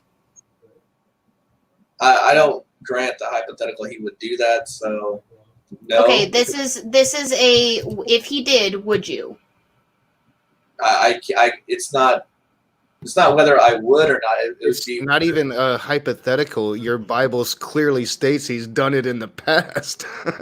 It's not whether or not I would do it or not. It's whether it's justifiable, whether this person was evil, and whether or not if they were somehow, if God knew like a baby. Okay, Hitler. Skyout, there's no special qualifications here. Just answer the question, yes or no. I'd kill a baby Hitler. If I knew it was going to become a Hitler, I'd kill it. I mean, I think I would. I probably wouldn't. I'm nonviolent. I'd probably try to change it. I think you could change Hitler with a good childhood, maybe. I don't know. I'm being a fucking dick now. So. As a Stoic, I believe that Hitler would not have to have become Hitler if he didn't have the particular circumstances that he had. Yeah, and the knowledge if you change some circumstances, Hitler might not be Hitler. But I'm asking you, Skyout, point blank. Yeah. This is the question that was asked. Don't try to dodge. Don't try to change the question. Don't try to reframe it. If God asked you today to kill somebody, would you do it? No. Good answer. You, sir, are a blasphemer. But again, I just don't. Join the club, Skyout. I will welcome you once you change a few of those shitty beliefs of yours. So Go. if you did, what sort of proof would it be required? Would you require to know that it was God telling you to do something? I would have to align with His word, but killing something. I mean, God's not gonna. I order will me be to- right back. I will be right back. Well, I'm I was- asking you, if you thought that God was telling you to do anything, what sort of proof would you require in order to determine it was actually God telling you? I would say by His revelation and by His sovereignty and His goodness. The only voice or something that would say to kill would be from Satan. So that's why I would say no. It wouldn't be a God. It wouldn't be my God telling me to kill a baby. It would be from Satan. So that's why I said no, because God wouldn't Okay, do I it. didn't say a baby. I said the question was a person. But again, we've shifted the question. I'm asking you a new question. What sort of proof would you need in order to believe that it is God telling you to do anything? If you thought that God had told you to do something, what proof would you need to that it was actually God? His revelation. What do you mean his revelation? His revelation. The fact that He has the power to reveal to you his who He is. So that's But, what okay, God. so how would you, what sort of proof would you need to know that you had God revealed to you? Well, God can give you an impression of the mind. He can give you a vision or a dream, or He can give you a theophany or Christophany. Often it tells that in the Bible about different visions and different. So we get a clarification from the person who asked the original question. How would you discern between it actually being God or just voices or hallucinations in your head? What would that look like? That's very easy, actually, because hallucinations and voices in your head don't sound like God. I mean, God is very subtle when He reveals things to you. Hallucinations and voices in your head, How would you know what God sounds like, though? because He reveals to you. He can But reveal. like, how would you know that that's the voice of God? I mean, I would know my mama's voice because I've heard it my whole life. You know, like, Right. how would you know it's the voice of God and not just some synapses in your brain crossfiring and telling you to do some fucked up shit? That would suck. That would suck. I would say God, like I said before, God reveals things to you through an impression of the mind, through a vision, through your conscience. The way I do concede like personal experience, so I'm not going to knock you too much on this. I do think that if there is a God, that He would communicate probably through your mind. So I'm Right. not going to knock you too much on that. About what she said though about the voices and stuff, that those wouldn't be. How do I differentiate between a revelation from God and just random voices? The random voices are a lot more distorted and evil and satanic, and they want to push you away from God to sin and do wickedness and evil. That it's really noticeable when sin comes. And when God comes, it's loving, it's peaceful, it's from your conscience. He gives you an impression of the mind through His revelation. So that's how I differentiate between God and some random hallucination. So if you like what it has to say, it's God. If you don't, then it's probably Satan. If I like what it has to say, I wouldn't say if I have to like what I have to say, because sometimes I can disagree with God too. So it would have to be someone that impresses your mind, like that gives you a vision of revelation from God that shows you a path. It's clear from the Christian perspective, but from someone that's not a Christian, it wouldn't be as clear because God would have to reveal that to you through His Word. It's clear to me because I'm a Christian. I believe God communicates to me, can communicate to you, but I also believe if it's so clear to you, though, why are you having such a hard time explaining it? I think he's still stuck in that dilemma I put him in, Ali. I don't believe I'm having a difficult time. I thought I gave a pretty good answer. I believe it's a Christian answer that God. I asked you what kind of proof would you need, and your response was, "I would just know." No, I said His revelation. I wouldn't just know. I can't just know. He has to. But I communicate. asked you to define His revelation in some kind of concrete terms, and you stated the only concrete, the closest to concrete that you've given is that demonic voices would be distorted and they would quote sound evil, which you have not clarified what that means either, and that God's revelation would be different, but you didn't really describe what that would be like. I mean, almost everybody's seen The Exorcist now. We know what demons sound like.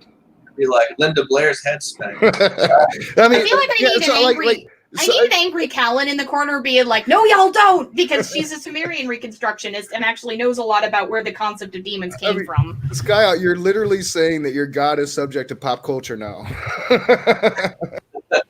He's a pop culture icon. He's a rock star. Jesus is a rock star. I don't know. Okay, so back to what she was saying.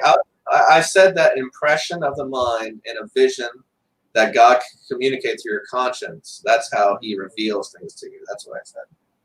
Okay, but I asked you what sort of proof you would need that was him versus something else, like your brain malfunctioning. I mean, maybe I could help you out a little bit here. So when Allie describes her personal experience, she might hear a voice, but she also describes like this overwhelming just sense of awe of being in the presence of this great essence, and that rings a bit true to me than like if it's a demon, it would sound like fucking whoever from The Exorcist.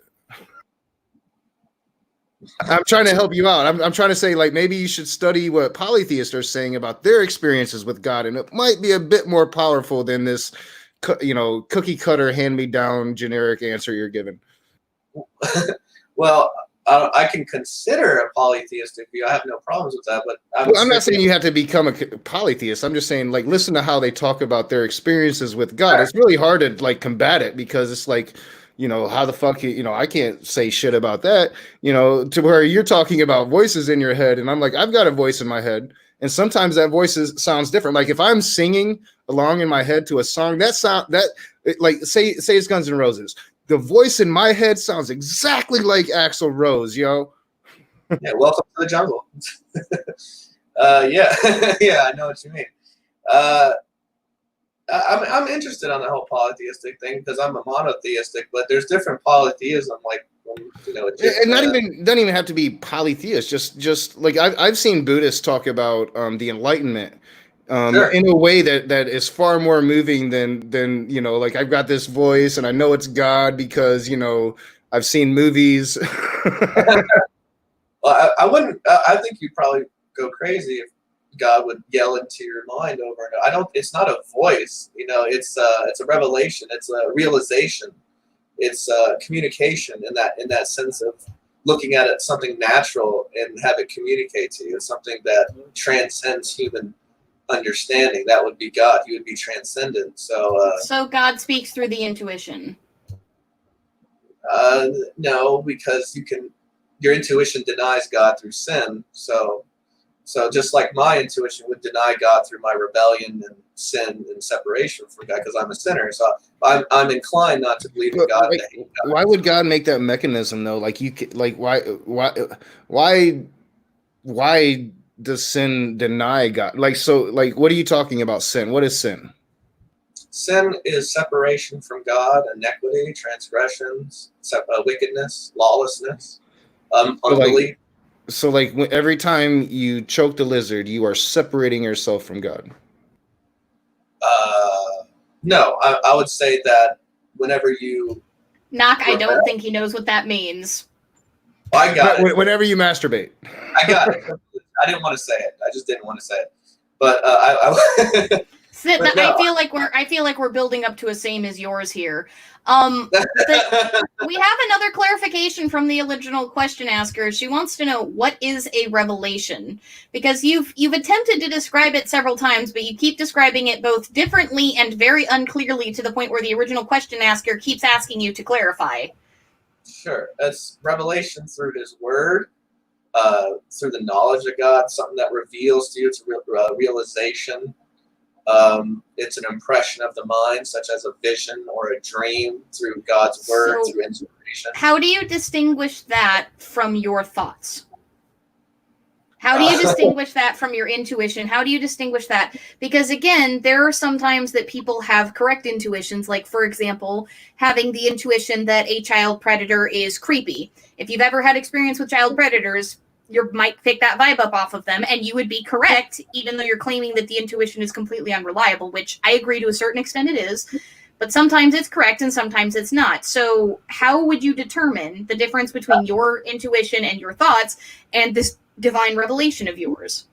I have different views on Michael Jackson, but like I was saying, I would say I wasn't talking about Michael Jackson. I was actually talking about somebody I'm about to do a takedown video on. I was just joking about it because he said pedophile. A lot of people think he's a pedophile. I don't think he's a pedophile, but He slept with kids. see, that's what I'm talking about. He didn't. No, you're gonna let him. You're gonna let him I'm- distract you. I am totally like just feeding the troll shit. So yeah, don't let me get you sidetracked. So Skyout, can you explain the difference between a revelation and your own thoughts and intuition? How can you tell the difference? I would say I can tell the difference between intuition and my thoughts very easily, because the Bible says that we live in a fallen world and we have a fallen nature to reject God. So my heart constantly rejects God until, and that truth of that rejection, which I would speak of intuition, of knowing that I'm a sinner, that you can receive revelation in that sense through the inspiration of the impression of the mind through His Word, because I know that the thoughts in my mind reject God. So that would be my intuition, but it wouldn't be a revelation. The revelation would be that it would be the truth that I rebel against God. So How do you know where that revelation comes from, though? How can you verify that revelation is actually coming from God? He actually speaks to you because He actually exists. So and He speaks to you through His Word. It's a form of worship, and you have to pray. You have to ask God to open your heart and your conscience and your mind to receive this revelation. Otherwise, you'll be stuck with rebelling against God and not believing in Him, and you'd be stuck. How do you know your mind isn't creating this experience because you've been so indoctrinating into believing this blood God exists? because everyone, including myself, is a sinner, and they rebel, and since we have a fallen nature, that's how I know. I noticed that you did not come to the defense of your God and say he's not a blood God, because of course he's still taking the foreskins of fetuses. Well, I have a better question, though, from a polytheist perspective. I grant the existence. I guess not of God. fetuses. How do you know that your God is not a trickster God? How do you know that Bible was not inspired by a trickster God? I've heard this before. And then they accused Jesus of when He raised the dead, that He was doing it from Satan and from Beelzebub. And then Okay, I'm not they. I asked you a specific question. Don't go dodging off into your past conversations. I'll have I'm not a moderator anymore. You're dealing with question. me directly. I'm not dealing with this. Okay. I have a follow-up question when you deal with this one. Okay, I got a little sidetracked. Go ahead and ask me again. How do you know that the Bible was not written by a trickster deity specifically to trick you out of believing in something that was true? How do you not know that the contradictions in the Bible were not deliberate? Note that the Bible clearly says other gods exist. No, it doesn't. But Oh, sure it does. Oh yeah, I mean, God got his ass beat by another god. You can go check out Ocean's video on it. He's in the chat, yo. Yeah, I know the Chemosh story and everything. That's a different story. But the trickster, back to the trickster she was talking about. I would know that he was not a trickster because it lines up with His Word, and it lines up with truth and knowledge of what reveals itself to be true. Like that's okay, how you know. I asked you though how you know that the Bible was not inspired by a trickster deity. You can't say the Bible's right because the Bible. That's not how this works. That is called circular logic. You accuse Knock of it, now you are definitely doing it. Demonstrable evidence, Skyout. I would say by truth. Like, he's not a trickster because he reveals truth to you. God cannot lie, so I don't grant that. But how do you know that God could not lie? Well, but a thing that can lie, would it not? So if a trickster deity is lying to you, it doesn't matter if God lies or not. It matters if the trickster deity is lying to you. Well, according to Scripture, the only trickster deity would be Satan, that would deceive you away from God. Wait, you just called Satan a god? Yes. He is. He's the god of this age. I mean, I think he was an angel. Do you think all angels are gods? was like 1 Corinthians 4:4. I think he's the God of this. All right, age or guys, something. it's official. Skyout is a polytheist because he believes in multiple gods within his tradition. Yeah, I think we have a new polytheist up in the house. I have an allyship with polytheist Skyout. You still got to change some fucked up views, though. Yeah, he's pretty close to folkism. I didn't say there was more than one God. I said that. Okay, you call Well, you just said, a deity. yeah, you just said he was a If god. Satan is a god, then you believe in more than one god. You may not worship the other god, but you believe there is more than one god. You cannot deny what just came out of your face. I meant that in the sense of like a lowercase g. Oh, so he's like a demigod? He's not like he's not God. He's when I said he's a god of this age, what the Bible does say, he's the false god. So there's Okay, false guys, gods. for the record, I'm still recording all of your questions. I did grab yours, Brian Stevens. I'm asking I've been asking clarifying questions related to the topic at hand to try to get Skyout to actually answer the first question that was asked. And this is and now we're kind refreshing, of out in the honestly. weeds. Usually when Skyout's here, we have a big room and it's a bunch of atheists ganging up on him. We've, you know, like, this has been actually really refreshing. I feel like we've learned a lot more about you than we had previously. Before it's a style trash show, you know. Well, no, I think it's been a fairly good discussion. I mean, I think that this has been probably one of our better discussions on this channel. Not counting, because I think the modern day debates were probably our best discussions, but I think that this is right up there with those. And you can hear Battle Creek in the background. Everybody's a criminal here. So I've got another question from Korag Nightwolf because I want to make sure it gets asked. Can you ask him that since morality changes and evolves over time, does that mean that God's nature changes, or was that just wrong? God's nature doesn't just change, and I don't think it's wrong either. I think that they're objective moral values that he's put in place that have a standard to say what's right and wrong. So if God's nature doesn't change, why feel the need to send Jesus to change everything? that's not changing his nature. He didn't Well, sure it change- is. I mean, if his nature demanded a blood sacrifice and then he sent Jesus to no longer need that blood sacrifice, he is changing his very nature. He didn't stop being God. He didn't change his nature. He actually fulfilled his nature. Well, I mean, if I change myself, I don't stop being Ronnie. I don't stop being Knock. You know, I become a different version of the same me. But still, I change. And we're talking about morality and God's morality changing. We've established this. We've been over this. Like I can demonstrate how over the ages, God's morality has changed. Jesus being the best story regarding that. He sent Jesus, his only son, to be tortured and mutilated to change everything that was before. Am I not wrong? No, when you say change, I mean change in a sense of like the laws. Like we're not saved by the laws of the Ten Commandments, for example. I would say he didn't change them. He fulfilled those laws of the commandments by dying on the cross, so that we are not without excuse of our sin. So he didn't change the law. So everything in the Old Testament, all those Levitical laws, they do apply. They apply, but they're also obsolete. So if they're obsolete, then they don't apply. Do you understand what obsolete means? They're being fulfilled by the covenants of God, because in the Old Testament these covenants were put in place, like the Abrahamic covenant and the Noah covenant and so on, the David covenant. So like so he changed over the ages, but because he can see in the future, he knew he would change, so therefore he didn't change. Is that, I mean, I'm trying to understand your argument here. I think you gave him a better argument just then than he was actually putting forward, Knock. I might have.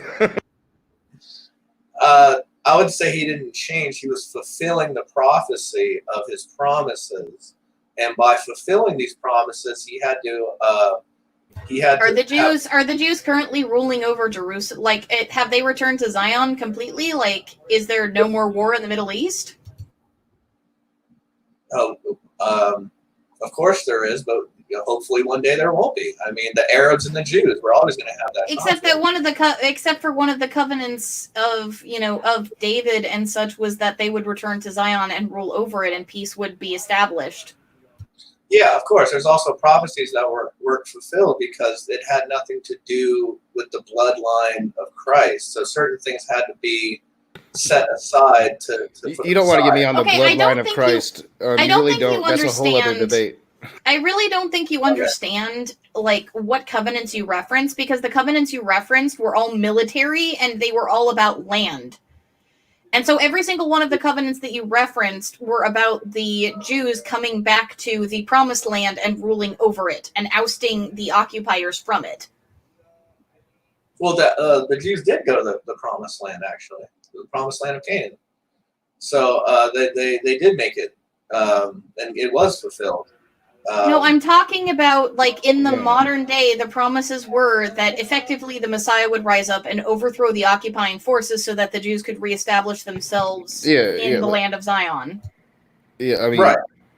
literally, and still to this day, like we know the history of what has happened to the Jewish people.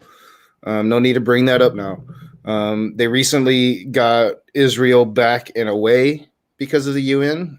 We could have a whole debate on the government of Israel, and you could call me an anti-Semite because I don't agree with the government of Israel. That doesn't make me an anti-Semite, by the way. Some people try to call me that because I disagree harshly with the government of Israel. But what Ali is saying is that one of the prophecies was that this figure would come and free them from the occupying force. Now, we all know Jesus didn't do that. We know that, right? He did not fulfill that prophecy, that covenant. That's Right. I believe that's what you're getting to, right, Ali? Yeah, effectively. And even to this day, that 1,000 years of peace that was promised and the, full occupation of Jewish people, specifically in the promised land, reestablishing the full rulership of only the line of David, et cetera, has still not happened. They are still at constant war with Palestinians there, which arguably the Palestinians have a pretty damn good reason to be pissed off. The UN basically just like divided the land in half, and there was a shitload of strife and slaughter and other things. People's families were ousted from ancestral homes. Like the whole thing was a hot mess. We can But talk about all being, we can talk about the children murdered because they threw rocks. yeah, and both sides killed each other. Like, that's not fucking appropriate. But I'm just saying, the Palestinians have as much of a gripe to be angry about that as the Israelites do. And I'm using Israelites here in the term of people who currently occupy Israel. But that perpetual war, although I will never say that violence is justified in this regard, is going on. The justification that is given is because of that. It is not peaceful. Those covenants have not been fulfilled. Jewish people in the modern day do not consider them fulfilled. I would maintain the war has never ended. There's been cold periods, there's been hot periods, but they have pretty much lived under 2,000 years of war. And we all know, Jesus didn't come, he didn't free the Jews from the Roman occupying force. I maintain that, and this would be a whole other debate, and we're in questions, and I'm totally throwing this off, but I maintain that the mission of Jesus was a complete and abject failure. And nothing really to celebrate outside of the fact that, he did rise up and try to make a stand, but he ultimately failed. Now, Christians have spun that failure to be a victory, and they've done it in many ways. Some versions have Jesus coming all the way over and talking to my peoples, the Native Americans. That would be Mormons, the different sect, a different cult. But what I'm saying is this, is that Jesus didn't fulfill that covenant. And this would be a major reason that a lot of Jews, almost all of them, all of the Jews that are actually practicing the Jewish religion don't believe that Jesus is the Messiah because he did not fulfill these covenants. In fact, one could argue that you basically have to eisegete any of the prophecies that the New Testament attributes to Jesus into the Old Testament in order to consider him anything. He himself didn't even claim. Yeah, and the whole bloodline of Jesus, to me, is a winning argument that Jesus wasn't a Messiah, much less a Son of God. I've gotten Christians with this, the apologetic, but your favorite anti-native troll is in the chat. Which one would that be? There's Oblivion. Oh, yeah, Dr. Oblivion is the only person that said my poem sucked, and I took that to mean that he loved it. So Dr. Brian Oblivion, this is a reminder that Nock is of Cherokee descent, and I am of Haida descent. So Congrats. And this is a reminder, Dr. Oblivion, that you're a fucking coward, too afraid to do what Skyout is doing right now and come and talk to me here on this channel. You're a coward, sir, and a troll. Yeah, and I saw the email chain because I have full access to Nox emails, so I saw that you stopped replying. In fact, I could actually bring it up on a screen share if you want to see it. Like, if the chat wants to see it, I actually can do that right now. So coward's gonna cower. So do your cowardly thing and troll in the side chat, Dr. Brian Oblivion. Doctor. I'm sure you're a doctor like Kent Hovind's a fucking doctor. But coming back, Skyout, to the conversation, I wanted to ask the chat one last time. Do you guys have any more questions for Skyout? We're getting pretty close to wrapping up sometime in the next, say, 15 to 20 minutes. So if you guys have them, I'm taking them from the chat. I ran out of the ones that I had recorded. If I missed anybody, please let me know and repaste. Did you get to Brian comments from Stevens' question? Oh, Brian Stevens. Skyout, do you believe that it's possible that your current belief set could be wrong? No. All right. That's an interesting answer. So why not? Like, why is Buddhism wrong? Oh, you said the word wrong. I wouldn't consider them wrong.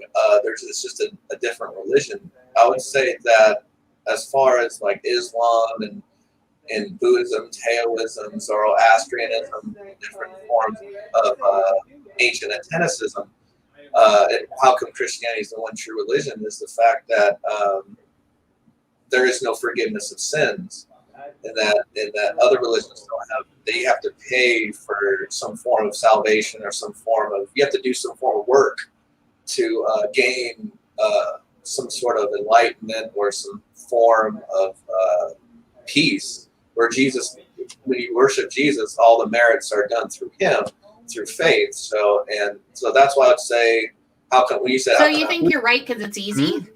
Well, all right, so you have to have Jesus to get some form of unearned faith or whatever. Like, I have no God. I have peace. I'm very happy with my life. I don't need Jesus for that bullshit. I have myself and my decisions, and I have a very good kid.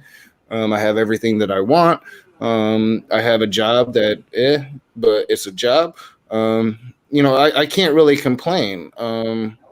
And I don't have Jesus. I don't have a God. I don't have anything. You don't need that to achieve that. And I think that there are plenty of godless, agnostic people out there. Allie's right here. She doesn't have Jesus. She has different gods.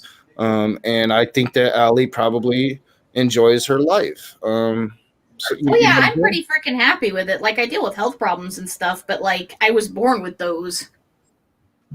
Right.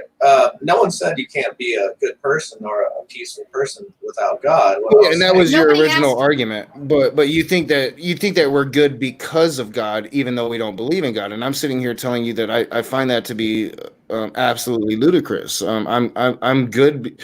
Like, when I was a follower of the Christian God, I was a shit. I landed in prison. I robbed people. I took advantage of people. I'm not saying that that's a Christianly things to do, but I had that belief system. I had that belief that God was looking over me as I did these horrible things, and went to pay the price for them. Right. But I've been nothing but a 1,000% better human being since I gave up those past beliefs. I'm not correlating the two. I'm not saying I'm better because I gave those up.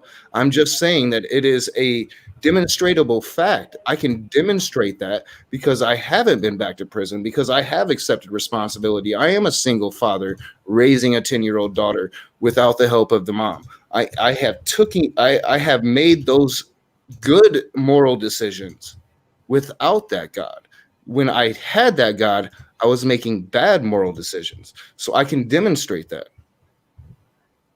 Oh, I would say that that's fine that you went through that experience and everything, that you came out for the greater good. But from a Christian perspective, that at death, we receive eternal life, and we receive another life after death. So can you demonstrate that? Well, I mean, if you grant the scriptures to be true, of course, and through His revelation that we have eternal life through Jesus Christ. You have to grant that these 2,000-year-old pieces of paper are true in order to believe a thing. I can grant that Harry Potter's true. It doesn't make Voldemort real. So if Voldemort came to you, I think you might change your mind. If Voldemort was real, I would change my mind, but he's not. He's a fictional character. Right. Well, yeah, according to Harry Potter, but I'm saying that if Jesus came to you, I think you would change your mind. Well, I've always maintained, yeah. I mean, I need some fucking evidence. If Jesus came to me, that would be evidence. Unfortunately, never happened. Didn't even happen when I was a Jesus believer. I mean, the dude didn't like me that much, I guess. I can't speak on your personal experience, but through my personal experience, when God revealed Himself to me, that He revealed that I was rebelling against God, that I was a sinner, and we live in a fallen world where people don't believe in Him, and that they reject God because of separation from Him. And in order to come to the truth of God, we have to come to the truth of our sins and unbelief and our hate towards God. So you think that we don't believe in God because we're separated from Him? But like, through this whole debate, and I don't want to get a sidetracked again, but like through this whole debate, I've asked you to demonstrate evidence, and that's like a double-edged sword, right? Because I will sit here and be completely honest with you that I cannot demonstrate that God does not exist. Philosophically, I'm agnostic. I grant the premise that a God does exist. I would hope that if a God does exist, that He's not the douchebag that is in the Bible. I would really hope that it's like, Alley's gods or Ocean's gods or just a cool dude that'll smoke blunts with me after I die. I mean, that would be awesome. But I don't believe in a God.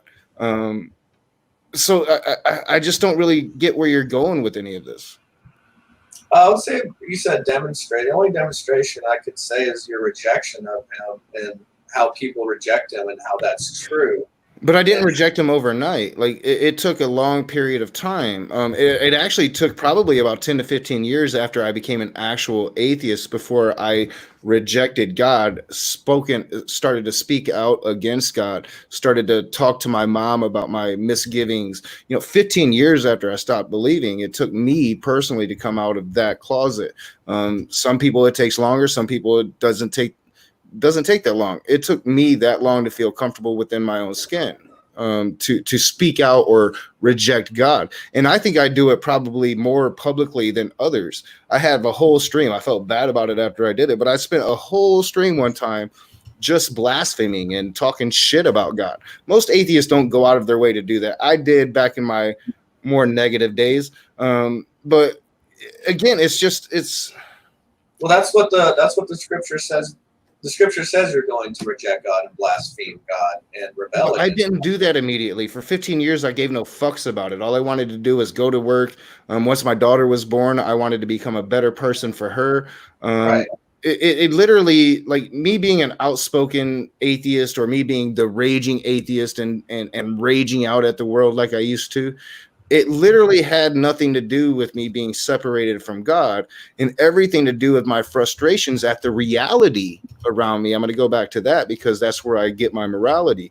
I was outraged at the reality I saw, so I began to speak out against that reality. Some of the ways I spoke out against it was very negative. I recognize that, and I'm trying to change those ways. That is called being able to change. That is called that is exactly why I think secular humanism, deriving morality from secular humanism, is far superior than deriving reality from this monotheistic hegemony that you claim to derive your morality from. Because my morality can change. Well, I would say We only have about 5 more minutes. There are 2 more questions. Yeah, I keep getting sidetracked. I was very prepared for this discussion tonight. Korag asks, how do you know that your revelations are from God if other people also get revelations from God that contradicts what God reveals to you? Well, it has to align with His word. It can contradict something from me easily from somebody else because it's a personal relationship between me and God.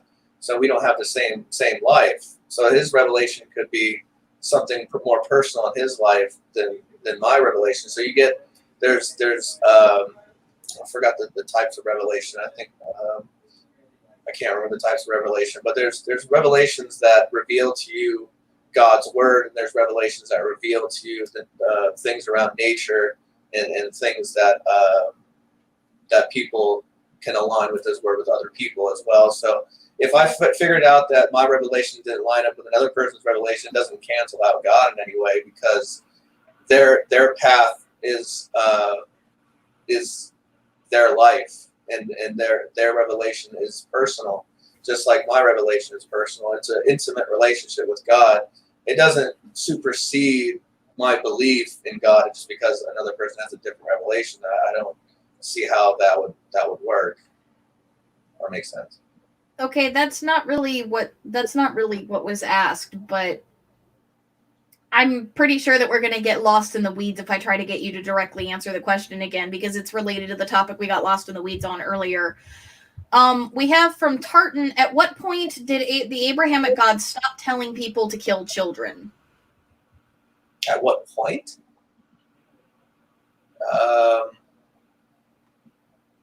I'm not too sure about that. Such a good question. I'm going to have to remember that question. She said that she would accept I don't know as an answer, so I'll take that. I'm going to have to remember that question for future abortion debates, though. Korag Nightwolf asks, how do you figure out who's right if your revelation differs from another person? Again, same thing. It's personal. That's how I know which one's okay, right. But God tells one person to abort their baby because they need to go be a missionary in Africa, and He tells you that that's wrong. Who's like? How do you determine who God spoke to?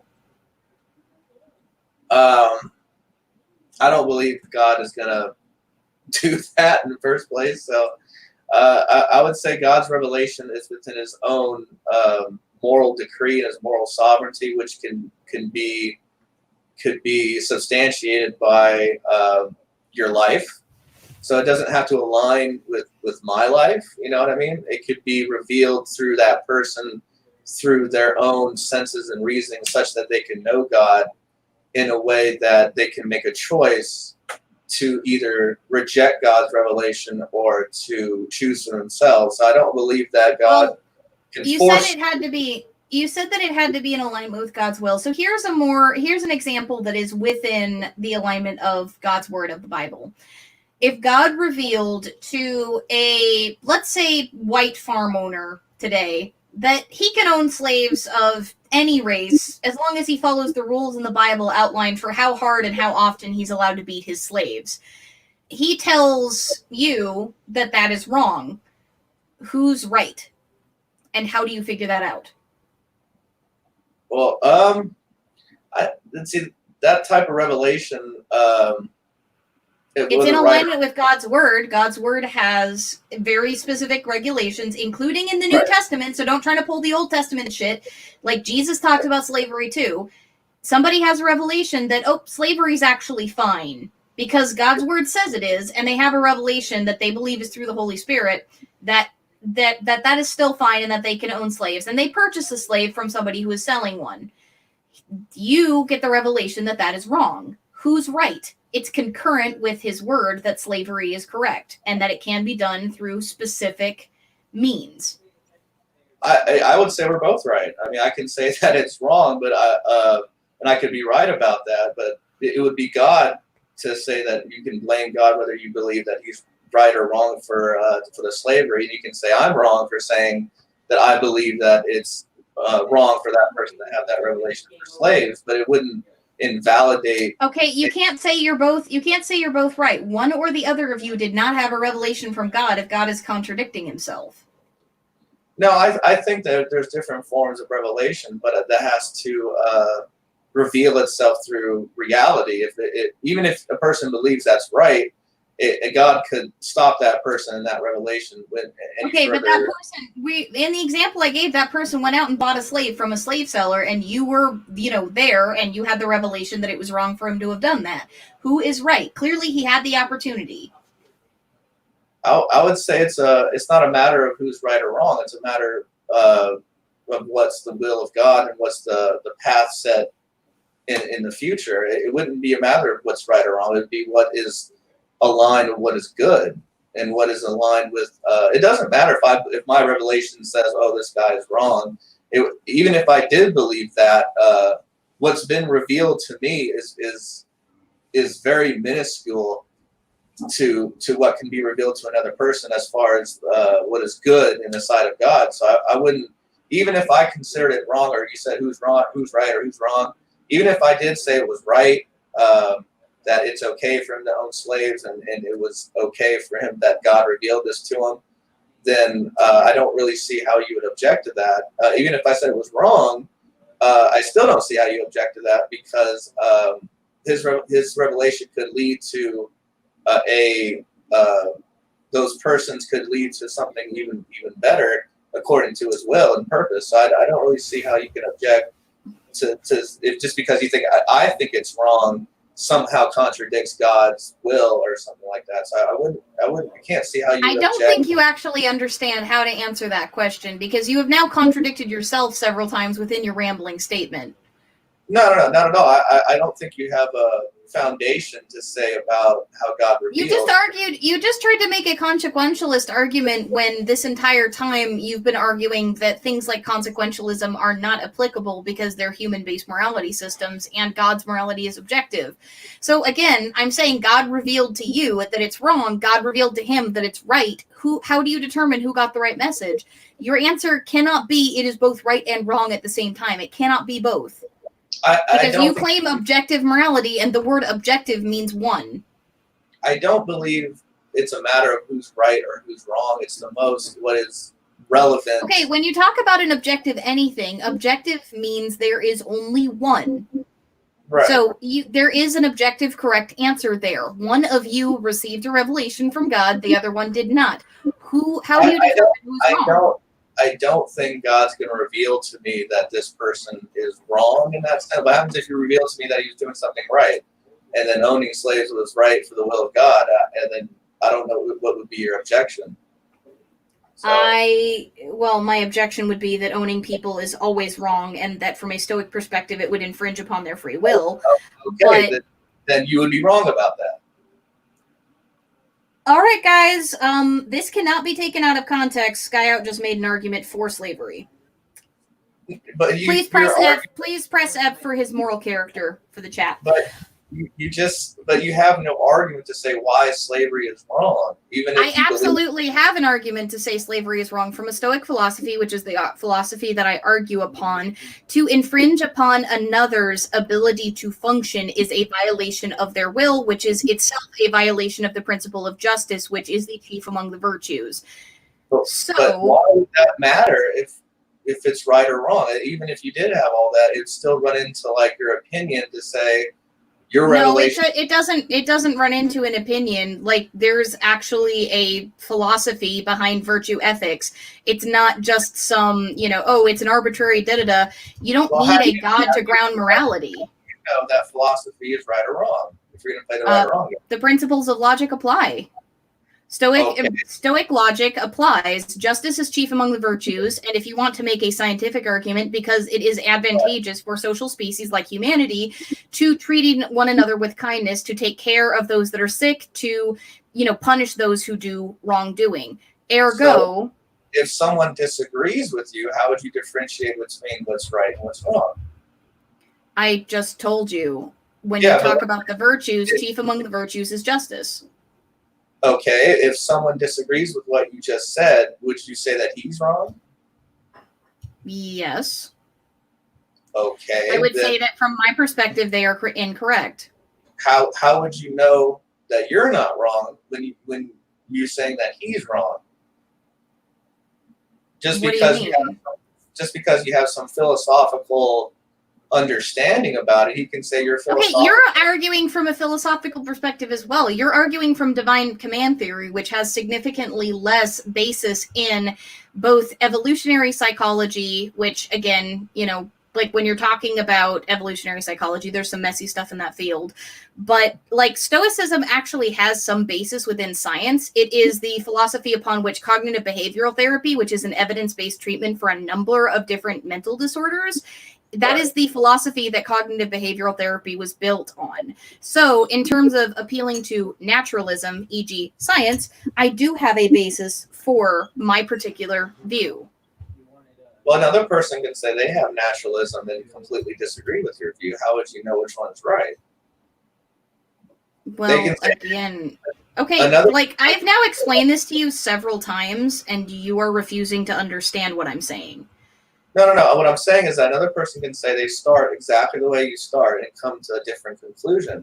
And you would have no basis to say that person is wrong because they're starting with the same philosophical reason that you're starting off, but you come to it. Okay, no, the same philosophical reason does not lead you to, like, harming people directly constantly is wrong. There is no philosophical justification for slavery except for perhaps, maybe one could make an argument from the philosophical basis of, say, utilitarianism, but even utilitarianism states that to maximize the happiness for the maximum number of people, things must be applied, and utilitarianism on its own has caused some major problems. When I'm talking about a philosophical definition, what I'm talking about is something that is in accordance with what is best for humanity generally. Right, and another person can say what's generally best for humanity and come to a different conclusion. Okay, but you can say that your shit is grounded in God and you have nothing to point to but your Bible. With my Stoic philosophy, what I'm talking about specifically is, number one, aggregate experience, and number two, virtue. What is virtuous depends on the situation and the person. Okay, if another person is an objective moral philosophy. If another person says, I start out with Stoic philosophy, and they come out to a different conclusion than you, does that somehow invalidate your Stoic philosophy? What is that supposed to mean? It means that your view is subjective. Stoic philosophy has fundamental tenets. My view is subjective. I completely admit that. I said there is no objective morality. You can try to claim that your morality is grounded in your God, but the problem is what your morality is actually grounded in is a book that was assembled from multiple authors by committee over a long period of time that you cannot prove was not divinely inspired by a demon or a trickster god. You are putting your faith in that, but that does not make it objective. Right. Okay, but I would say it does make it objective because you're using your subjective point of view to say it's not objective, which is completely circular reasoning. I'm not using a subjective point of view. I gave you a number of objective facts. It is a book that was cobbled together by committee over a long period of time by multiple authors. You're using your objective point of view to say it's subjective. I'm stating that morality on the whole is subjective. Yes. And I cannot prove that my philosophy is absolutely better than anybody else. What I can say is that the science that it has been based on my philosophy has helped a lot of people out of a lot of problems, and the philosophy that has come out of your particular religion has murdered millions and been used to justify atrocities for thousands of years. But you could be wrong about your philosophy, right? You could be wrong about that. I could admit that I could be wrong, but I don't think I am. Okay. Could you be wrong about yours, Skyout? No, man, I can't be wrong. I'm the best ever, dog. You know, I was sitting here, I had my camera off, and I was smoking a bowl, just laughing. I'm like, Allie was itching so bad to get up in this shit tonight. So she got her time in. I'm glad you got some time in, Allie. Oh, I barely even scratched the surface on all the shit wrong with what he said. But we have at least one more question from the chat, and we need to close it down. Next time, I'll moderate, and it'll be Ali versus Skyout. I think that would be an idea. Okay. Do you remember what happened last time that happened? He got his ass handed to him in the Discord. Yeah, but he's undefeated, Ali. Come on. I play with Skyout. Skyout actually lets me play with him and doesn't get all offended and shit when I fucking troll him. It's really refreshing. He's probably one of the few that I can actually troll, and he doesn't get butthurt about it. So Korag is very confused, and we have a lot of Fs in the chat. We have one last question, and this comes from the person whose account name is the Great G-Man, the guy. The Great G-Man, the guy. What's up, man? Question for King. Name something the devil would do that God would never do. Name something that the devil would do? But God never would. I would say to hurt a family member or to hurt someone you love whom you say that you love, like hurting your children. What? Tell that to Job. I mean, like Christians were like spanking their wives with paddles in the 1950s. Yeah. Well, I don't know anything about that, but I would say. I mean, that's like true. Like not all Christians, but like fundamental evangelicals used to spank their wives. That was a thing. Like they spanked their children. Oh Lord, yeah. Yeah. Oh Lord, yeah, is right. Yeah, I'm not advocating for that. I think people have problems with that and with their interpretation. But hey, the vice president calls his wife mother. Knock, if you're going to be moderating a debate between Skyout and I, it's going to be on abortion, and it's probably going to be pretty short. God. Like, and I shouldn't even say, like, when I say moderate, like, I will be here and y'all can do whatever the fuck you want. So sounds fun. That's fun. You don't want to give me laissez-faire, Knock. I'm meaner than you are. I know, but I'm like, I don't moderate. I'll just sit here and laugh. For real. Yeah, everybody here thinks that I'm the shoulder angel. If I like you, I'm nice. Once you cross the line, though, and that line, it's pretty damn thick. You have to really try to cross it. Allie's like the shoulder angel 75% of the time. 25% of the time, she encourages me. So. Yeah, like I took Knock's reins off when it came to Misha Popoff. I was the one who was like, nope, fuck it, he's a neo-Nazi. Do your worst, Knock. I know, like I'm literally the one in the stream, like I shouldn't call him a Nazi. Now he's like, he's a fucking Nazi. Like it takes a lot to piss me off, but once you take the fucking reins off, like I will fuck you up. I'm nice until I'm not. We do need to wrap this up. I want to thank you, Scott. You came on. I think it was a good discussion. Morality is an area that I've wanted to delve into. My answer to Matt Powell when it comes to morality has somewhat always haunted me. It was probably, I feel, probably my weakest part of the discussion. That second conversation with Matt Powell was about morality. I told him I get my morality from my parents. A very weak answer, and I have spent a considerable amount of time looking at the issue of morality. Now, I'm not exactly sure where I fall into morality, like what I truly believe, because like I said, I think that there are objective moral truths, but I think those objective moral truths are very subjective to culture and personal experience. So I don't know. In other words, there are moral truths you feel very strongly on, but you think that they are, that those truths vary by culture. Yeah, and this is something that I'm still looking at. I'm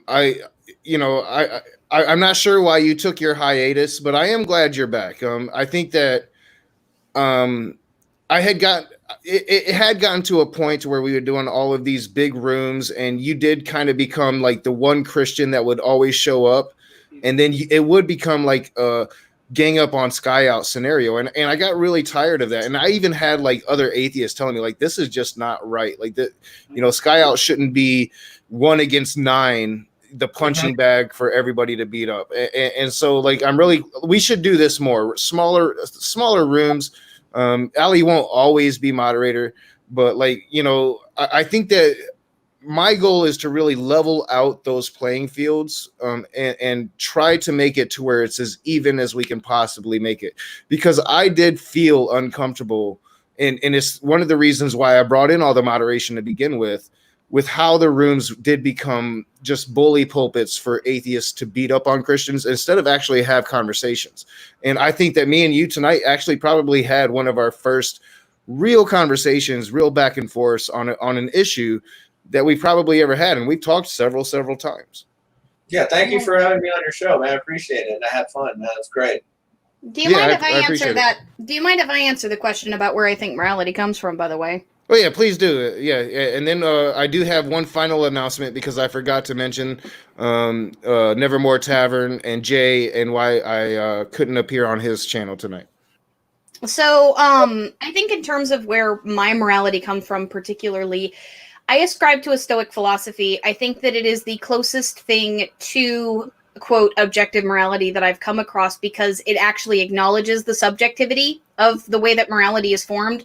Stoicism basically states that you can only be as moral as the information you have available, which itself sort of explains the way that, say, morality has shifted over the years. Slavery was not okay. Slavery is no longer okay. It was the norm for a long time. Like capturing women and forcing them into polygamous relationships was very common in the Bible. It no longer is, because we have more knowledge and understanding that women are actually, equal human beings, and they fought for those rights. So I believe that morality ultimately evolves out of both societal need and what it is believed by a combination of society's leaders and its membership is best for people on the whole. And I think that it's an individual journey that each one of us goes through, and that people inherently want to do what they think is right, but can only do things that are right insofar as their knowledge of, like the quality of the information that they have available is. The example that I gave in a talk the other night was, somebody who tries to, say, sell a whole bunch of lead-based water or laced water. If they knew the water was lead-laced and they continued to sell it anyway, that's a moral wrong. Them selling the water, you could argue, is a moral wrong regardless. But if they didn't understand that the water was lead-laced, if the company hid that from them, if they had no access to that knowledge, then can you actually blame them for it? And that's the moral quandary we get into. And the moment that you say, no, you can't, you acknowledge that somebody's moral compass is only as strong as the quality of the information they have available. And that seems to be true no matter what. Yeah, I think I said that earlier. Like, I base my morality upon the reality around me. Yeah, and so your morality can only be as clear, your moral compass can only be as clear as the information that you have available. If you try a better to build answer than I got it from my fucking parents, right? Yeah, and if you try to build your morality on some sort of objective standard, what will happen is that your morality will not be able to shift with the knowledge that becomes available, which means effectively that you could end up doing horrible, horrible things just because some tablet or law tells you that it's okay. I agree. That's why it should be you and Skyout next time, because like Allie comes from a completely different perspective than I do. I think it's what makes us a really good team, because she has a completely different perspective. Not just being polytheist, she's more. She has a better understanding of philosophy than I do, and she's just brilliant. So I think that Skyout v. Eliakai 1 should be in the near future. I'm just saying, most Christians run away from the polytheists. Something about polytheism really seems to scare Christians, because I think maybe it's because you're used to us atheists and you don't know how to argue against them. Well, it's also because a lot of us don't deny the existence of your God. So the biggest talking point that you'll get stuck on with atheism, like we tend to challenge Christians to think more deeply about both the philosophical system that they ascribe to, but also the very documents that they're going forward with, which acknowledges the existence of our gods as well. And so by not denying the existence of their God, by not denying, say, even the divine inspiration of the Bible, we can then ask challenging questions that they don't know how to answer. Yeah, challenge. There's a challenge. Like maybe you would actually not be, undefeated anymore if you went against Eliakai, because I'm so easy.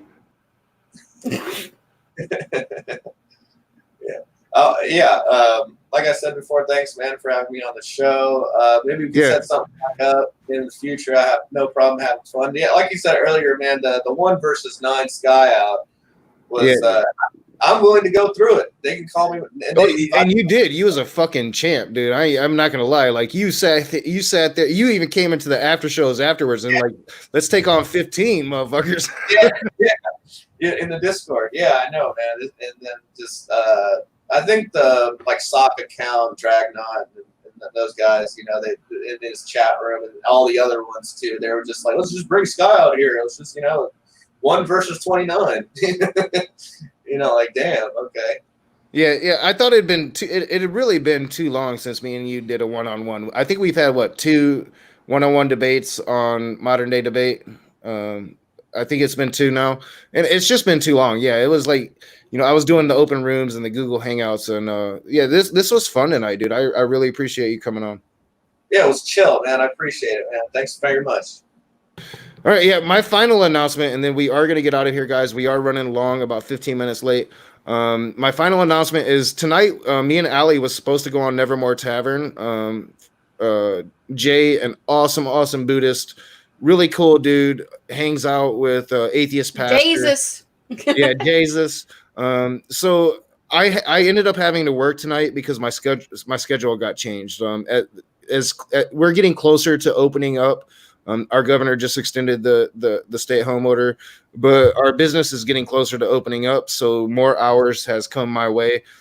So I just couldn't make it tonight, and Jay really wanted both of us on. So I wanted to apologize to Jay.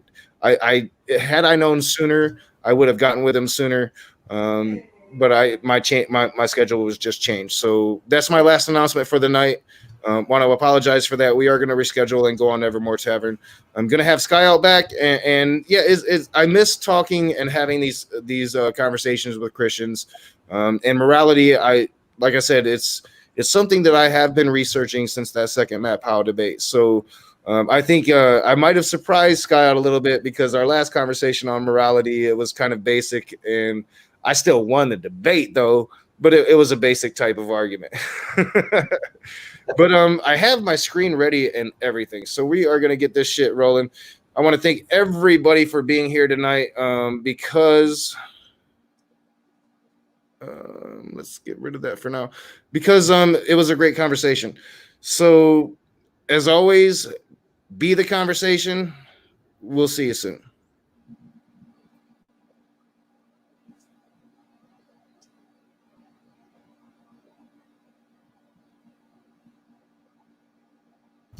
You forgot the music. I have it on, but and Marty Camejo at the Rage, tell him I'll take him on too. Y'all have a good night.